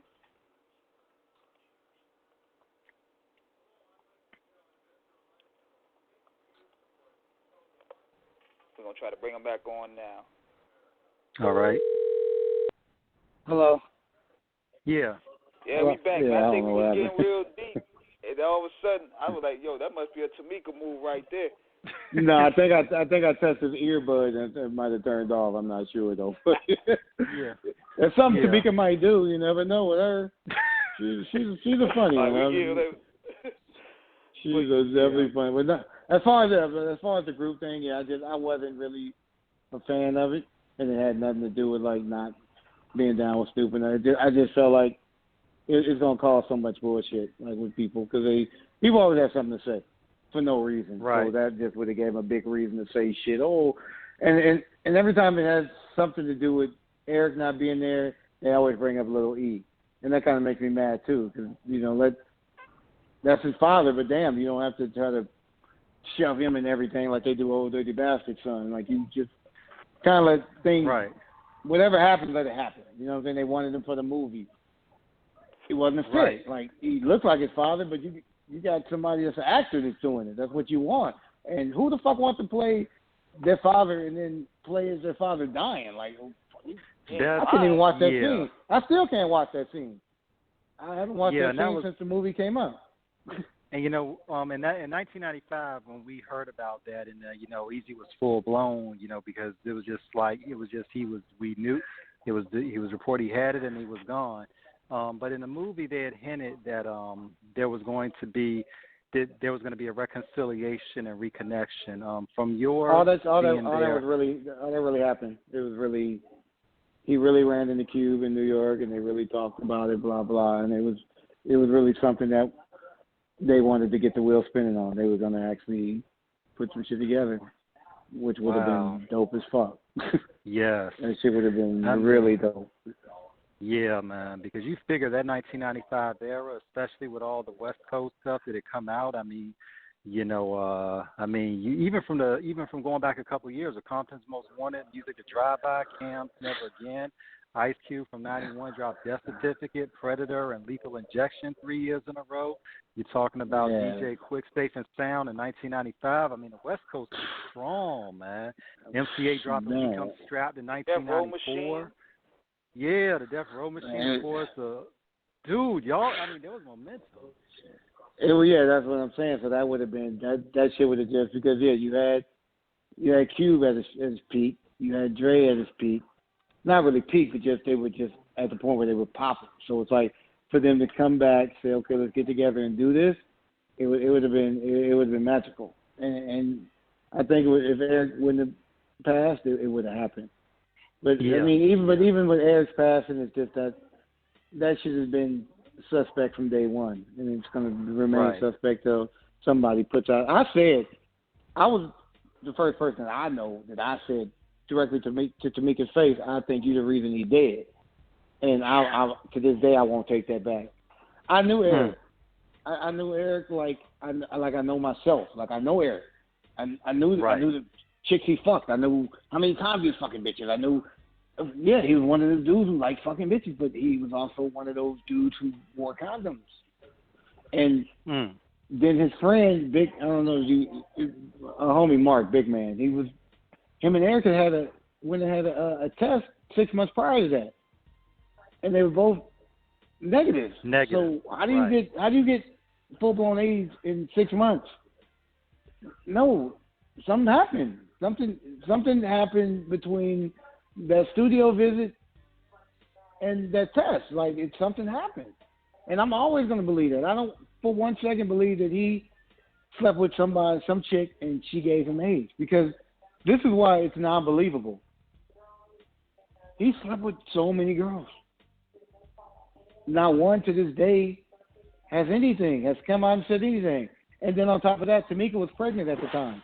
And the kid is fine. Tomica's fine. So can somebody explain to me where he got it from? Because there's not one chick that said, oh, I got this from Eric. And there's not the child is grown. He don't have anything. Tomica doesn't have anything. So yeah, something would have happened. So I'm not trying to hear that. He had another chick. I'm not gonna say her name, but he had a girl that we was closer to than Tomica. He was with her every day. She has nothing. She's fine. So where did he get this from? Something happened. I know this for a fact. Something happened, and I'm always be like that. I think. And if you look at the it's still on my page. I have the first page of the FBI report. They said all kind of shit. They was investigating. They felt it too. And then to say he died broke, he was worth $32 million when he died. How the fuck is that broke? That's broke to Bill Gates, yeah, but that's not broke to motherfucking to anybody else. What rapper right now outside of a Diddy or somebody got $30 million? Bet you Lil Yachty don't. Shit. That's true. So it's a lot of dots that need to be connected. Nobody's ever wanted to connect them. And it's funny because the same thing I'm saying, the source said, I think it was like 10 years after his death. I'm like, you're 10 years too late. Like, you should have said that from the start. You should have called me. I would have said it. I'm not afraid to say shit because I'm not afraid of none of these motherfuckers out here. If somebody got a problem with me, I'm not hard to find. I'm at Disneyland all the fucking time, and on Instagram I post where I'm at. I don't hide from these dudes. Like I just don't. I'm not a thug, like I said. But I don't hide from these dudes. Nobody gonna make me want to stay in the house because I said something wrong. Like I'm good. Like where they do that at? Nah, Sunday. Yeah, man, but that's always been a very sensitive issue in hip-hop history in terms of that whole thing, man, because Eazy, you know, there were things that happened along the way, but, I mean, the fact is that man had an inimitable style. I mean, there will never be another Eric Lynn Wright ever. Yeah. For what Quick was the closest you're going to get, and that wasn't even Eric. You know what I'm saying? Quick was as close as you're going to get to being Eric. And that's what made Quick blow up, because Quick has a unique voice. If you think about it, though, almost every Compton rapper has a unique voice. That's what kind of makes them more of what they are. They're from Compton, that gives them a push, but then they come with these voices. You got Eric, you got Quick, look at Mixmaster Spade, you got MC8, you got Kendrick Lamar, you got these people with their own style of what they do, and it's different. Right. And that's like New York. You can kind of compare a lot of rappers to other rappers. They're still, all of them are dope, but you can compare. Compton, you can't really do that. Look at King T's voice. Like, really? It's like, so everybody has their own. Ren's voice? Get the fuck out of here. And if anybody ever not put Ren in their top 10, you can kiss my ass. Like, you had songs where Nas shout out Ren, which is crazy because I used that part on that song we did for Ren. Nas shouted him out. Outkast. When I met Busta Rhymes, he was like, oh, Ren is one of my favorite MCs. Fucking, all these dudes just love him. And it's like, come on now, bro. He got to be in your fucking top 10. I mean, the villain, man. I mean, Ren was just, you know, like I said, when that Kiss My Black Ass EP came out of, 92, 93, we was like, whoa, the Final Frontier. And then, of course, on the CB4 soundtrack, Mayday on the Front Line. Yeah.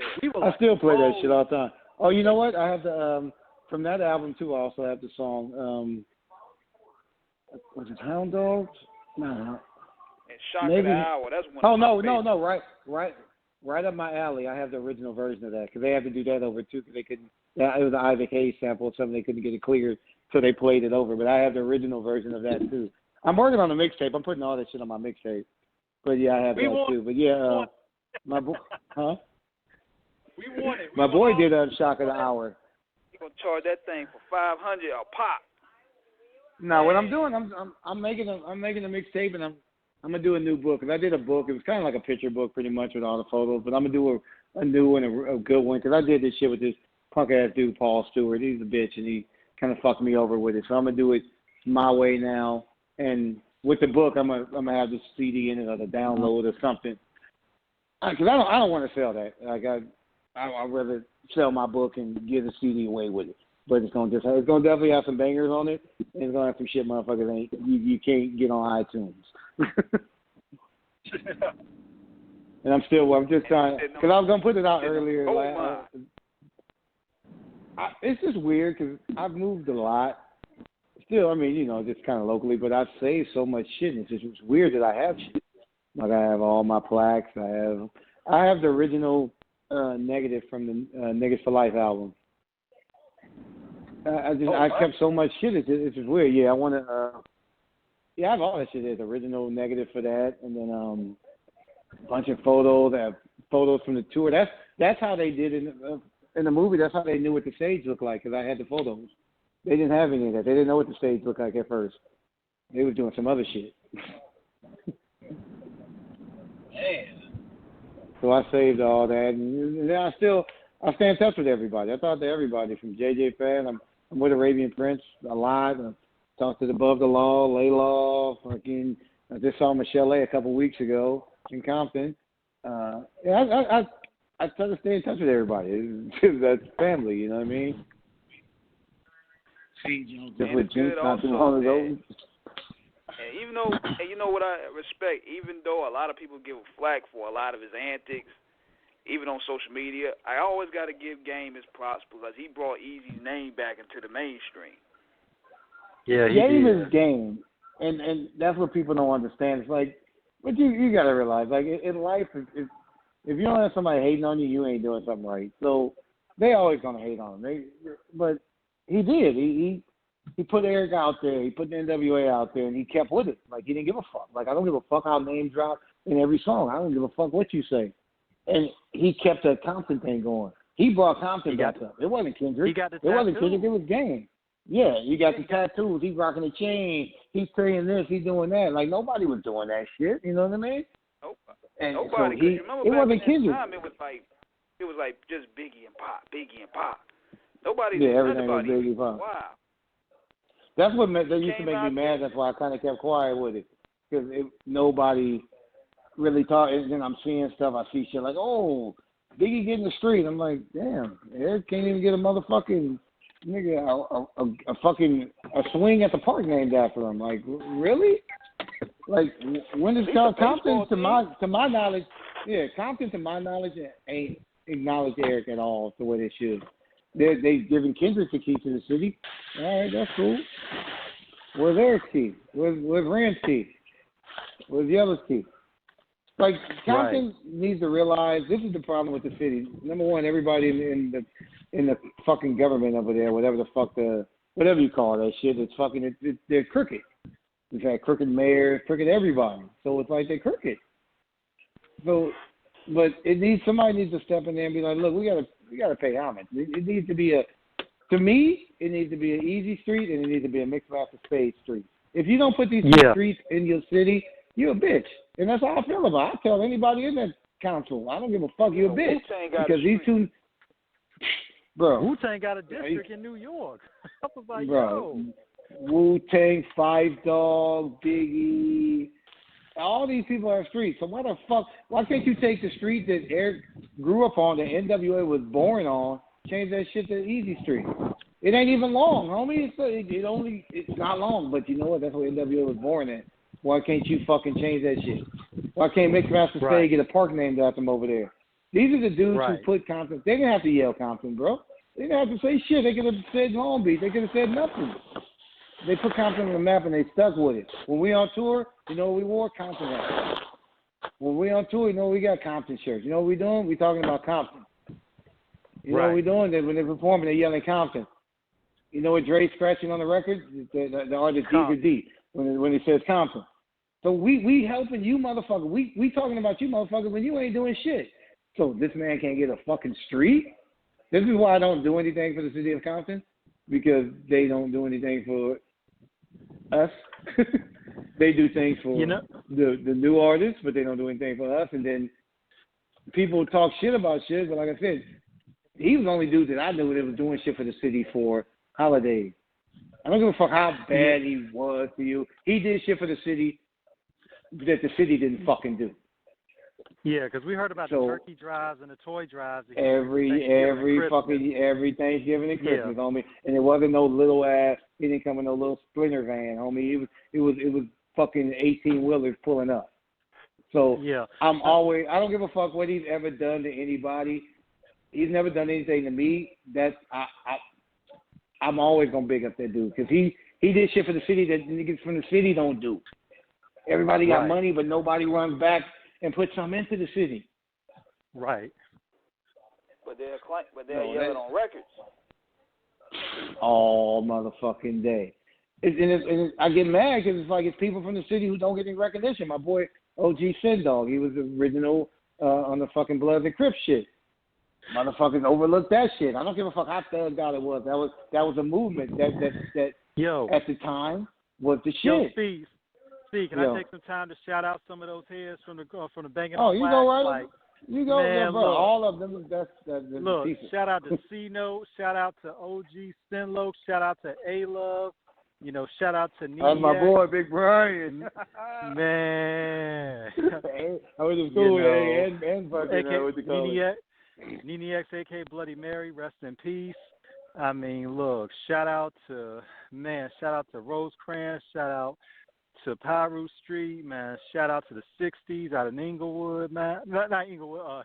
I got my streets crossed up, but of course Inglewood with Queen Street and all them, man. 60s out Normandy, Florence, Slauson, Crenshaw. I mean, everybody out there, man. It's crazy because it's just like everybody.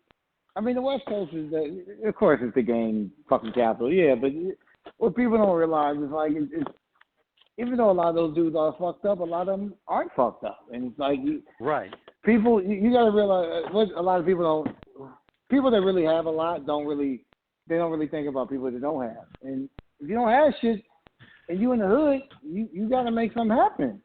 And most of these dudes protect. People talk shit, but you know what? You can talk all the gang shit you want, but if you go in the jungle, everybody in the jungle protects each other. And that's a damn sure. That's where Tomica's from. You know how many times I've been over there with Eric sitting in the fucking car in the alley, like seeing these niggas like they patrol their hood. Like if the police ain't gonna do it, guess what, motherfucker, we gone. They just like MOP, homie, in New York. It's Brownsville, bitch. Like, you want to sell our bootlegs? Y'all ain't gonna take care of it. That's my favorite group. That's why I mentioned him. That's my favorite group. I love them motherfuckers. Like, they just grind me. I wish they were from Compton. They did. I met them before. I wish they were from Compton because they just grind me. I seen the video. Like, we going out here to look for these bootleggers. I'm like, this is how the fuck you do it. Like, you take it into. You gonna wait for the motherfucker to come do it for you? Nah. But it's just like. We did a lot. LA is LA. You know what I mean? And that's why everybody wants to be here because it's LA. You just gotta know where to go and where not to be at. You gotta not be out here on some bullshit. Like you can't be out here on no bullshit. 6ix9ine, don't come out here with that shit. Like I don't give a fuck if you got 37 security guards. Like you got 37 security guards, they got 372 motherfuckers with them. I don't think it's not gonna work, homie. It's not. I just laugh at these dudes when they come out here. They want to be. Don't come out here tough. Just come out here. You're welcome. You come, but don't come out here trying to be tough. Like it's not gonna work. Right. I don't. And where's he's not from LA, right? What's this dude? The Baby. He's from his name, The Baby. Yeah. He's from LA? Atlanta. No, The Baby's from, I believe, Atlanta. No, North Carolina. Okay. North Carolina. The Baby, he's from North Carolina. He does so much bullshit. I thought he was from LA. That's the only reason I know him, because he always in the fucking news. His crew beat up these motherfuckers. I'm like, damn, you better slow down, bro. He bringing that old energy back. But see, that energy nowadays ain't gonna get your ass nothing but broken in jail. That shit back in the day, you can bring that energy. That's what they don't get, and that's why every time I see them, I'm like thinking, like, you can be the toughest motherfucker on earth. Guess what? You can hit me. Hit me once. I'm gonna have your ass in court, bro. I'm gonna be on some petty bitch shit. I mean, I don't give a fuck. How much he worth? He worth $8 million. I want $72 million. I don't give a fuck. I want what? 72. I'll settle for 70. That's what the squares are doing these days. Cause keep in mind, he was the guys back then that used to get beat up by rappers, smacked around. So they figure, okay, we're gonna switch the game on him. We're gonna take him to court. As soon as you go platinum, I'm gonna send you a lawsuit. That's the game he in. I mean, you got this dude. He sat on the stand and sung like a canary. All right. Well, I'm not gonna be nice to them. They tried to kill me. What do you think niggas gonna try to do to you when you get out of jail? Like, okay. I mean, people always say that though, because it's like they'll ask me, "Would you snitch?" 9 times out of 10, no. If you do the crime, do the time. Right. I feel more of a man in jail than a man out of jail to know that I did a bunch of bullshit just to be on the street. You know what I mean? But I was involved. But I don't give a fuck. Like, fuck that nigga. Let him go to jail. I don't feel that's right. And motherfuckers always be like, oh, you wouldn't go to jail. Where I'm from, you would. I don't want to be on the streets being a snitch. What am I, to move to Iowa? The fuck, you crazy? Like, no, but it's just like, I was raised that if you do the crime, do the time. That's why I never did a crime, because I don't want to. I'm sitting here right now as we speak watching Lockup. I watch this shit every time it's on. I watch every jail show just why I don't go to jail. Like, you know what I mean? I can tell you them all. I just do it where I don't go to jail, because I'm not trying to be in jail, so I don't do any crimes. But if I did and I get caught, I got to be a man about it. I can't be no bitch. I don't give a fuck if I'm facing life. Like, I can't be that bitch that's just sitting on my couch knowing I sent some motherfuckers, but I can't sit in front of my window because it might get a hole blown through the motherfucking shit. Good. How do you feel a lot of times these young boys, they rewriting the rules now. They trying to make it like snitching is okay. It is to them. It's cool to snitch. It's cool to get beat up in a fair fight and then go sue a motherfucker. Now, I can see if a motherfucker just, like that promoter dude. Okay, get your money, homie. They beat your ass for no reason. Get your money. But if you toe to toe going a fair one, you lose, bro. You come back, like what the Pop say, you come back and fight another day, homie. You know what I mean? Like that. Right. That's how I was raised. We were taught that. I've seen niggas die. I've seen niggas get shot. I've seen niggas get beat up. I've seen it all. I lived around the corner from Kelly Park. I've seen a lot. But it never made me want to do that. It never made me want to be involved in that. But I saw it. So it's real out there. And niggas have lost their lives. Niggas are in jail. But I don't know niggas that snitched on nobody. Because you just don't do that. You out there putting in this work. You a G, put in work in jail. You did the crime, do the fucking time. Don't be a bitch and want to sit on stage, oh, he did this, he did that. But you did it too. You financed these dudes. You were fucking trying to set up niggas to get beat up. But you get to walk away with 2 years when the homie over here in jail for like 5 years because he had a bag of weed? Get the fuck out of here, bro. Like, what you doing? Bitches, bro. Conspiring, or better yet, you conspiring, you going to walk away with a year. Everybody else walked with 70 plus. Okay, answer this question. If you in a car, you in a stolen car, it's 5 of you motherfuckers in a stolen car, you in the back seat, you don't know it's stolen, but you get pulled over. Do you think you're not going to jail? You're going to fucking jail. So, you were 5 motherfuckers in that car, y'all all going to jail. I don't give a fuck if you didn't know. So, he was in the car with everybody. If they didn't need all these years, you need these same years. I don't care if you snitch. You need the same years. Because you was in that car. You can't be in the car, and then as soon as it get pulled over, you hop out. I wasn't in the car. I was standing here talking to him. You can't do that. You was in the car, bro. Like, what the fuck you gonna do? But yeah, it's a whole new game, and it's a whole new player, all new players. These are not the same players. Everybody else retired. These are definitely not the same players. For sure. Man, the eras are totally different, man. It's night and day, bro. It's night and day, night and fucking day. But I mean, I get it because these kids are born into what we didn't have. I didn't give a fuck about a computer till I was probably in my 20s. No joke. I didn't even think about a computer. If I had to talk to you, I either dialed up your number or I went across the street and knocked on your fucking door. That was Instagram. I knocked on your door. This is a like. I'm liking your photo. Come outside. Let's ride bikes. Right. But we came from an era where it was fun. Like I think back and I think about shit and I can talk to people that I deal with that are my age and from Compton, and we laugh about it. We laugh about, remember when you used to go to the fucking 99-cent store and buy that 100-foot phone cord just so you can talk outside on the porch and just put it to your girl? Like, you know what I'm saying? Like, that's hood shit. That was fun. Now these motherfuckers got phones and they just lay in the bed and do whatever the fuck they want. Like, but it was fun. Like, I'm on the front porch with a cord wrapped around the house. Like, how many times motherfuckers tripped over the cord? Like, it's going through the living room from the fucking kitchen. Like, you know what I mean? Like, that was fun. Like, that was the fun shit. It's just like, fucking, my mother didn't text me. She went on the fucking porch. It's time to eat. Motherfucker, like, she wasn't text. Am I lying? Look, Steve, we listen to this and we think you need to have a second career as a comedian, man, because this is some funny shit.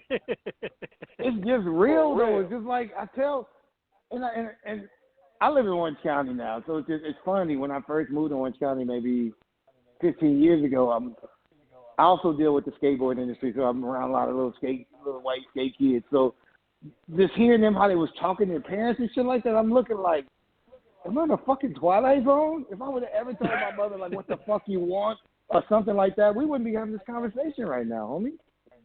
Right. I wouldn't be here. Like, I couldn't tell my mother what. I couldn't even say what. I would, more or less, what the fuck do you want? Like, are you crazy? Like, so we come from a whole different farm, bro. I wish it was still like it was. I wish everything was analog. I wish if you want to find a motherfucker, you got to dial them up, or the line might be busy. Like, you got to walk down the street mad because you got to walk 8 houses just to tell the motherfucker you want to hang out later. Like, you know what I mean? Like, but that's just how it was. We had a cool street. Everybody on our street, everybody had a purpose. Like, I was the dude who got a new bike every fucking holiday and whatever. So I had a bunch of bikes. So my boy across the street, his father was a fireman, so they had quads. And then my other homie across the street, Mexican guy, his father was a OGSA dude. So we would fucking be over there just hearing stories and watching them drink beer and shit. So it was just like we had variety. That was Instagram, Facebook, and LinkedIn all together. Now it's just like nobody does. Everybody is fucking lazy as fuck. It's lazy, and everybody believes everything on social media. Like, I see people that have 250,000 followers, and you don't have a check mark. So I'm like, how much did it cost you to buy them? Right. Because if Instagram see you with 250,000 followers, they don't even have to know who you are. Then they're going to want to know who you are, then they're going to give you a blue check. Like, okay, you should have a check. But if you on some fake shit, they're going to ignore you. Like, I only have I have 50,000 followers, and I have a check. Because at least they know I'm legit. Like, these motherfuckers be having, I see people with 1 million followers, and I'm like, you have no check? This is some fake shit right here. Yeah. So if you got 1 million followers, post my mixtape on there. It should sell like fucking, I should sell at least 50,000 right now because you got 1 million. But if I don't, there's something wrong with your page, bro. Like, I've seen it. And I laugh at it because everybody's an Instagram model. Yeah. Majority of all of them. Look, Speed. Chicks be having duck faces and all types of stuff. Duck faces and bathroom pics, and the bathroom windows be dirty and all. and I have 7,500 likes. Really? Really? Where they do that at? Get the fuck out of here. Really? You got 400,000 followers, you getting 7,500 likes, and you taking pictures in the fucking in a dirty mirror with gang writing on it. All right, I guess you got the low life followers. You got those dudes who just follow you and they hood. They in jail right now liking photos. Yeah, I just don't buy into it. It's too much fakeness out there. It's a lot of it, and people buy into it and they believe, and that's what fucks a lot of shit up. Because you can talk to somebody on Instagram that has a lot of followers and they act like they the shit. And I'm just thinking like, who the fuck are you? What do you even do really? I'm an Instagram model. I didn't know they had a model agency. Yeah, like where's the Instagram model agency office at? Motherfuckers, they probably ain't been on the planes on no runways. Like really? Like what the fuck? Like, but it's I don't know. With me, it's just weird. Like I'm really outspoken. I try to be quiet, but if somebody gets me going, like when the movie came out, oh boy, you say something negative on my shit, oh I went at you. But then Rand told me that I shouldn't lower myself to these people's level, so I backed off. Because people were saying it was a lot of critics. Everybody like, oh, that didn't happen. So, you know me, I'm chiming in. I'm like, what day were you there with us? Because I don't remember you ever being around us. How the fuck you? Well, I heard. I don't give a fuck what you heard. I was there. That's why I stopped on Instagram. I don't like photos. I don't comment on photos. I stopped doing that. I don't do that anymore because people have shit to say now. If somebody says something negative, I just delete it. Because I'm not gonna. You can't argue with stupid. Like, you know what I mean? It's like somebody who's 17 years old needs to argue with you about something that happened literally 30 years ago. You got your facts wrong. Like you wasn't. Your parents weren't barely born. Nigga, like how the fuck do you know? Like, right. No, it didn't happen like that. Because so and so said that. That's why we wanted to reach to you because you was around all this, man, and it could also weigh out a lot of the fictional tales that a lot of people are telling. Like people would think because they took a picture that okay, that's what it is. The masses are gonna believe I got a picture it is what it is. Yeah, I got a picture with Eazy. Listen, if I didn't know you between, I'll say 87 to 93, if I didn't see you, you weren't around because we were all around. When we toured, everybody toured. It wasn't just NWA. It was Eazy, NWA, Michelle A, DOC, Above the Law. We toured. We all toured together. So I know who was in the clique. I know who was around. I know who was at videos. I know who was wherever. And all these people, everybody pops up. Everybody, oh, I was around. I did this. Who'd you do it with? Because you didn't do it with us. And I'm not the end all be all. Like, you know what I'm saying? I'm not the fucking I know everything. But it's like I tell what I know and when I was around. And if somebody chooses to dispute that, you go right ahead. But proof is in the pudding. Where your pictures at? You know what I mean? Like, tell me something. Most people, until I said it, only people that knew were the people around us. Nobody knew that Eric sat around every day. He would put a honey bun in his back pocket and sit on that bitch all day and then eat it at the end of the day. Nobody knew that. Until I started talking about it, and people were like, "Oh, that's crazy," blah blah. But that's the conversation that me, Ren, and Yellow was having when Dre came out and got into it. Because that's just, even to this day, we still laugh about it. That's some funny shit. Like he would literally, in his 501 Levi's, sit on some honey bun all day. It would be smashed to shit. Open that shit and eat it. Like, bro, what the fuck are you doing, bro? Like, for real? Like before that, before I was around him, I was a McDonald's motherfucker. Get around him, he's the first person that told me about fettuccine Alfredo. I didn't know what the fuck it was. You know what I mean? Like, he was a very cultured dude, and people don't get it. Like, who had a 600 V12 Benz in 90? I'll wait. Not many. What rapper had that? Okay, let me make it even harder for you. Who had a V12 600 Benz?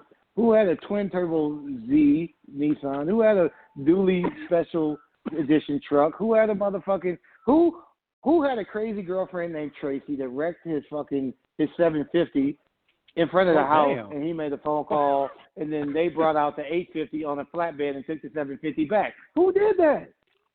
Cause I'll wait. Let me know a rapper did that. Was Jay-Z doing that shit? I don't think so.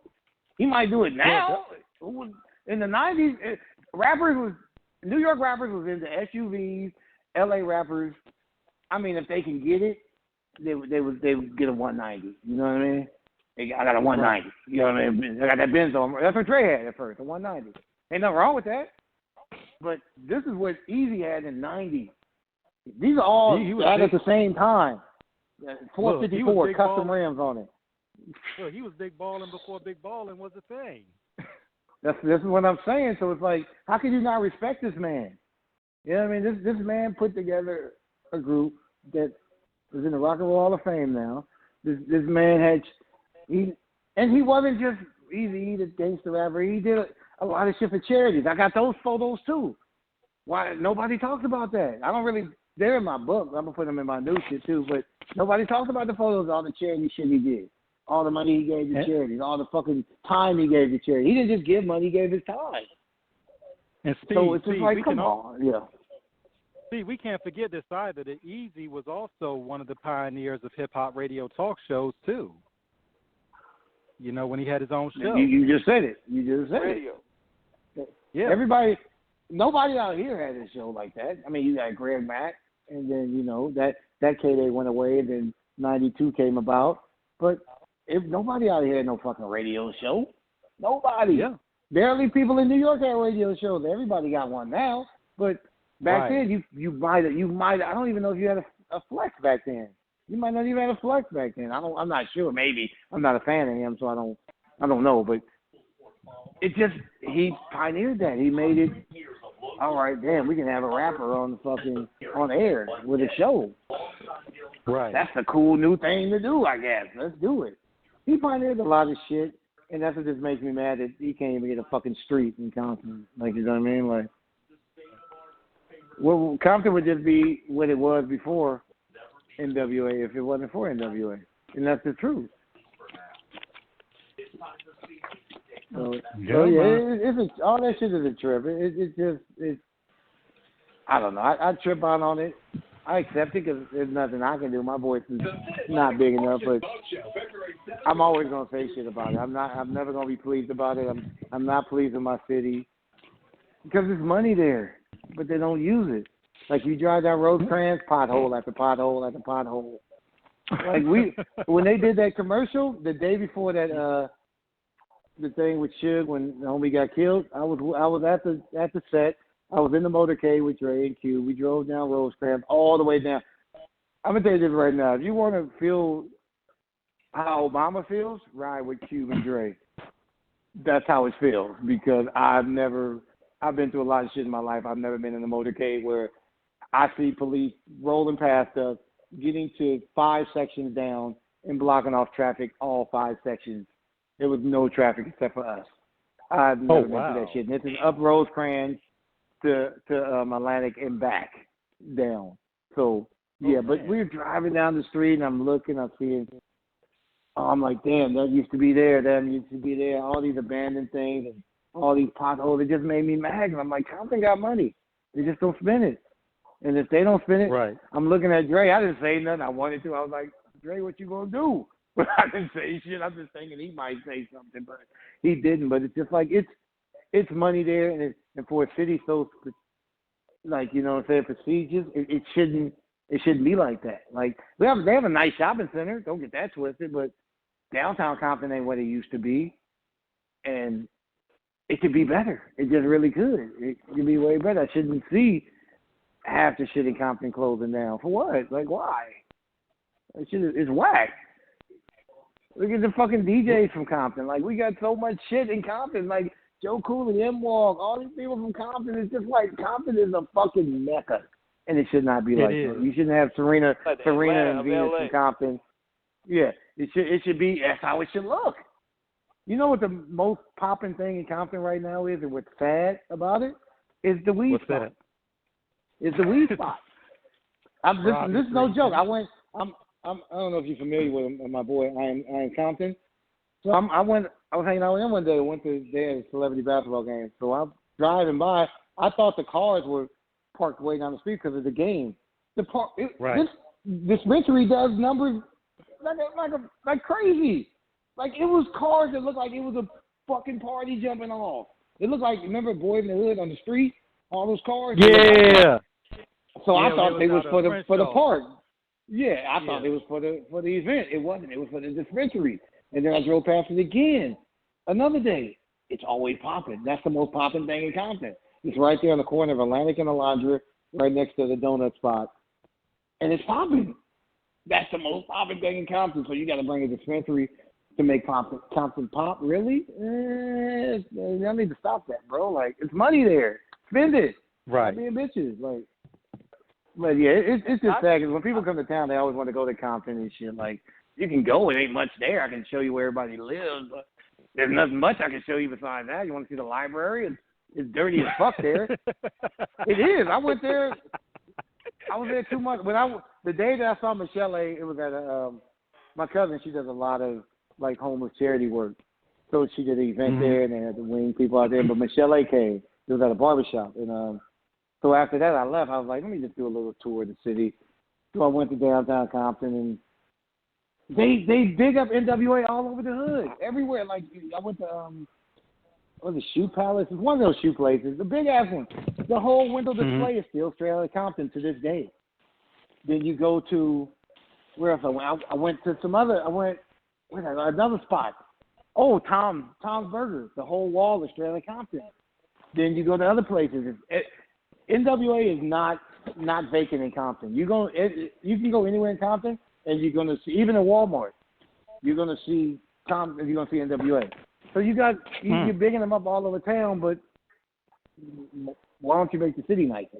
Make the city something where motherfuckers could, if somebody does come visit, they're like, oh shit, this is dope. Like, I understand you want the hood element to make it seem like, but bro, we didn't grow up in the hood. You can ask Rand, you can ask whoever. Like, our area, even though all those dudes, all the Bloods, the Crip side of the Bloods and Crips came from my side, around the corner from me, on both sides. But it wasn't ghetto. Like, you can drive through my hood right now. It looks the same. It ain't no niggas hanging out in the corners. Only place people hung out at is at Kelly Park. Outside of that, niggas don't. Interview my boy Sin. Sin will tell you about it ain't ghetto over there. Like, it's nice. But if you got the hood element, don't get it twisted. Niggas will fuck you up. But it wasn't like niggas hanging out. Like what you see in these movies and shit like that. It wasn't like that. Like, niggas ain't just hanging out like that. And it's still like that to this day. So make the city where motherfuckers want to come to it and just like, oh, this is where so-and-so from. Oh, that's dope. Because I show people my side. I can't show people quick side because I don't know who might be outside. Like, that side, niggas hang out outside. So I don't know you. I don't really do that. Like, yeah, and that's out of respect. It ain't like, oh, nigga, you scared. No, it's out of respect. That's your hood. I don't know your hood, so I don't want to come over there acting like, oh, well, this is so-and-so, blah, blah. No, I don't run your hood. My side, I can do anything I want on my side. Ain't a motherfucker. I don't care how OG you are over there. You can't tell me shit. I was born and raised there. I can do anything I want. You can't tell me a motherfucking thing. Other people's side, I don't do it. Like, I just don't. Like, I know where Quick lives. I'm not gonna take you to his house. I'll give you directions. You can do it yourself because that you're entering the side of town was not my side. Like, you're entering the side of town where they will check you. My side will check you if they got a reason to.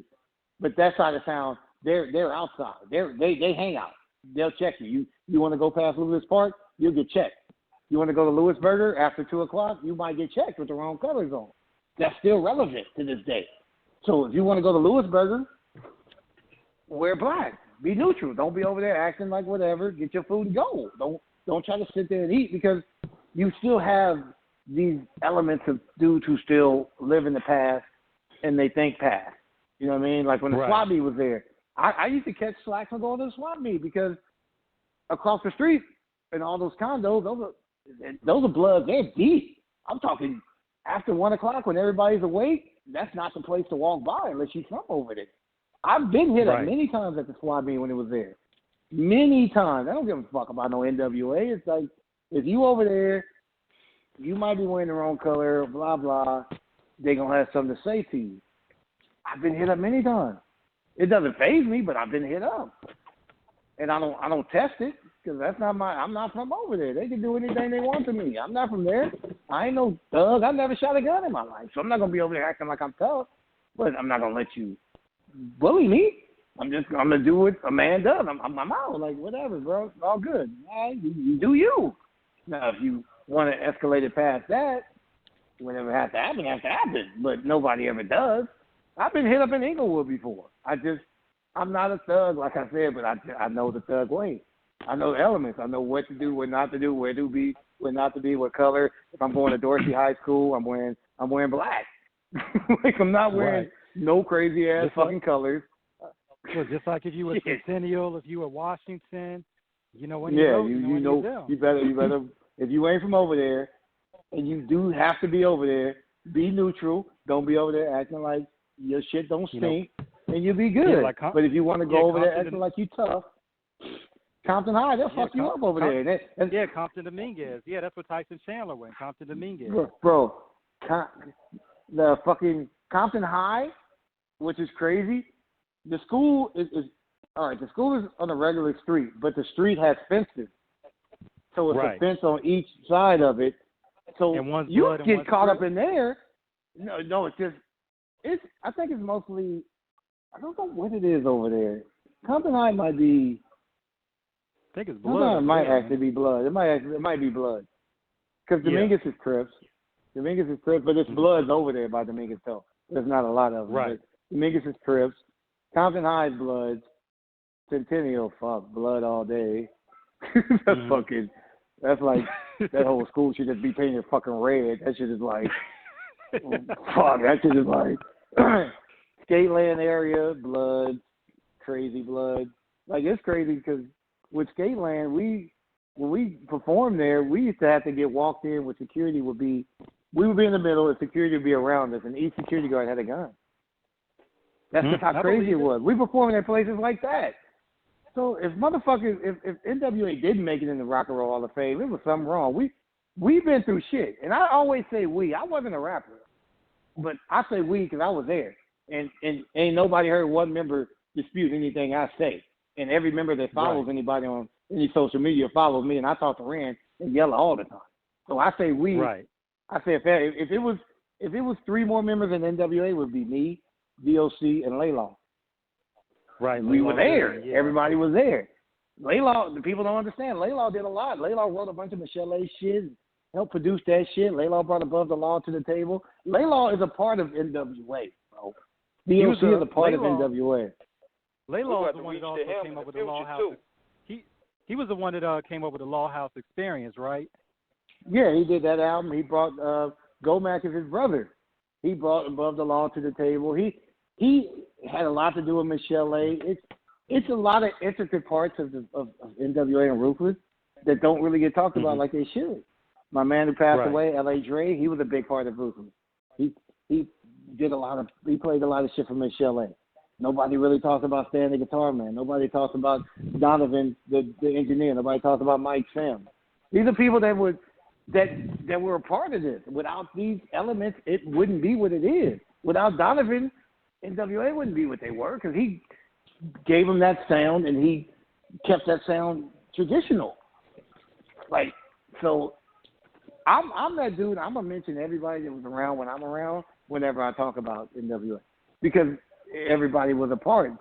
What people don't know is J.J. Fad is why Ruthless blew up. They don't get that. They don't understand it. That was the first gold group that brought the money back into Ruthless. So why would you not give these girls that credit? Why would you not put them in the movie? You can't give them fucking 5 minutes of a movie that the movie was originally almost fucking 4 hours or some crazy shit. Yeah, even if you want to consider them a one-hit wonder, it doesn't matter. That one-hit wonder is in the new Sonic movie.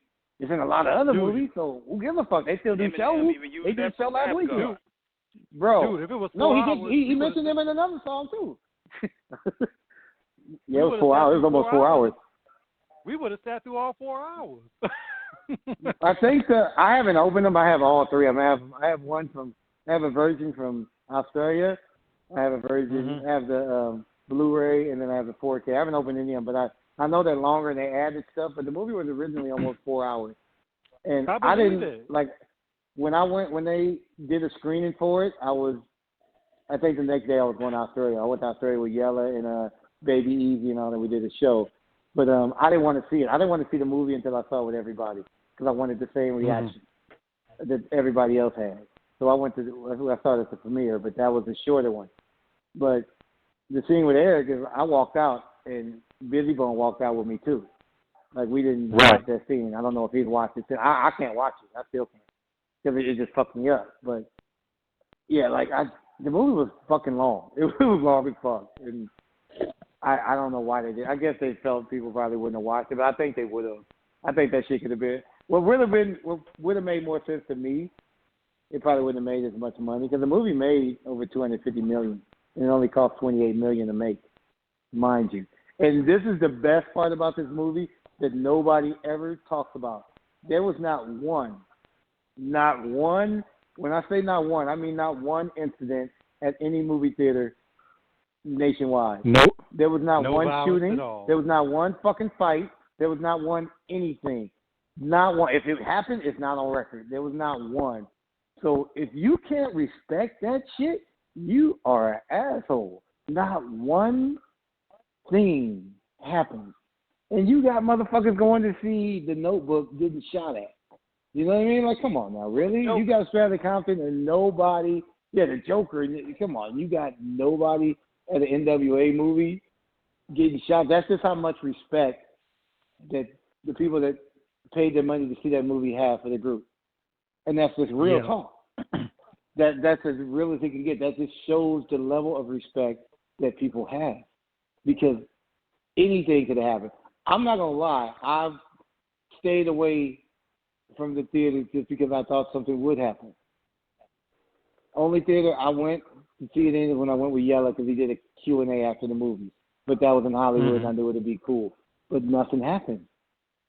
And that's the craziest part for a movie that did $250 million in the theater. This is not counting any home videos or whatever. It did $250 in the movie theater. Yeah. Come on now. If you don't bow down to that, then you're not gonna bow down to shit. Come on, Compton. Can we get a fucking street, bitches? Shit. Fucking, they can get a whole block, motherfucker. And you know, see, what made that so important was we, as African Americans, we have to be responsible for telling our stories and getting them out there, and also letting people know by our buying power the economy of black movies in terms of black people will go out and support it. You know? Yeah. And that's just the thing. It's like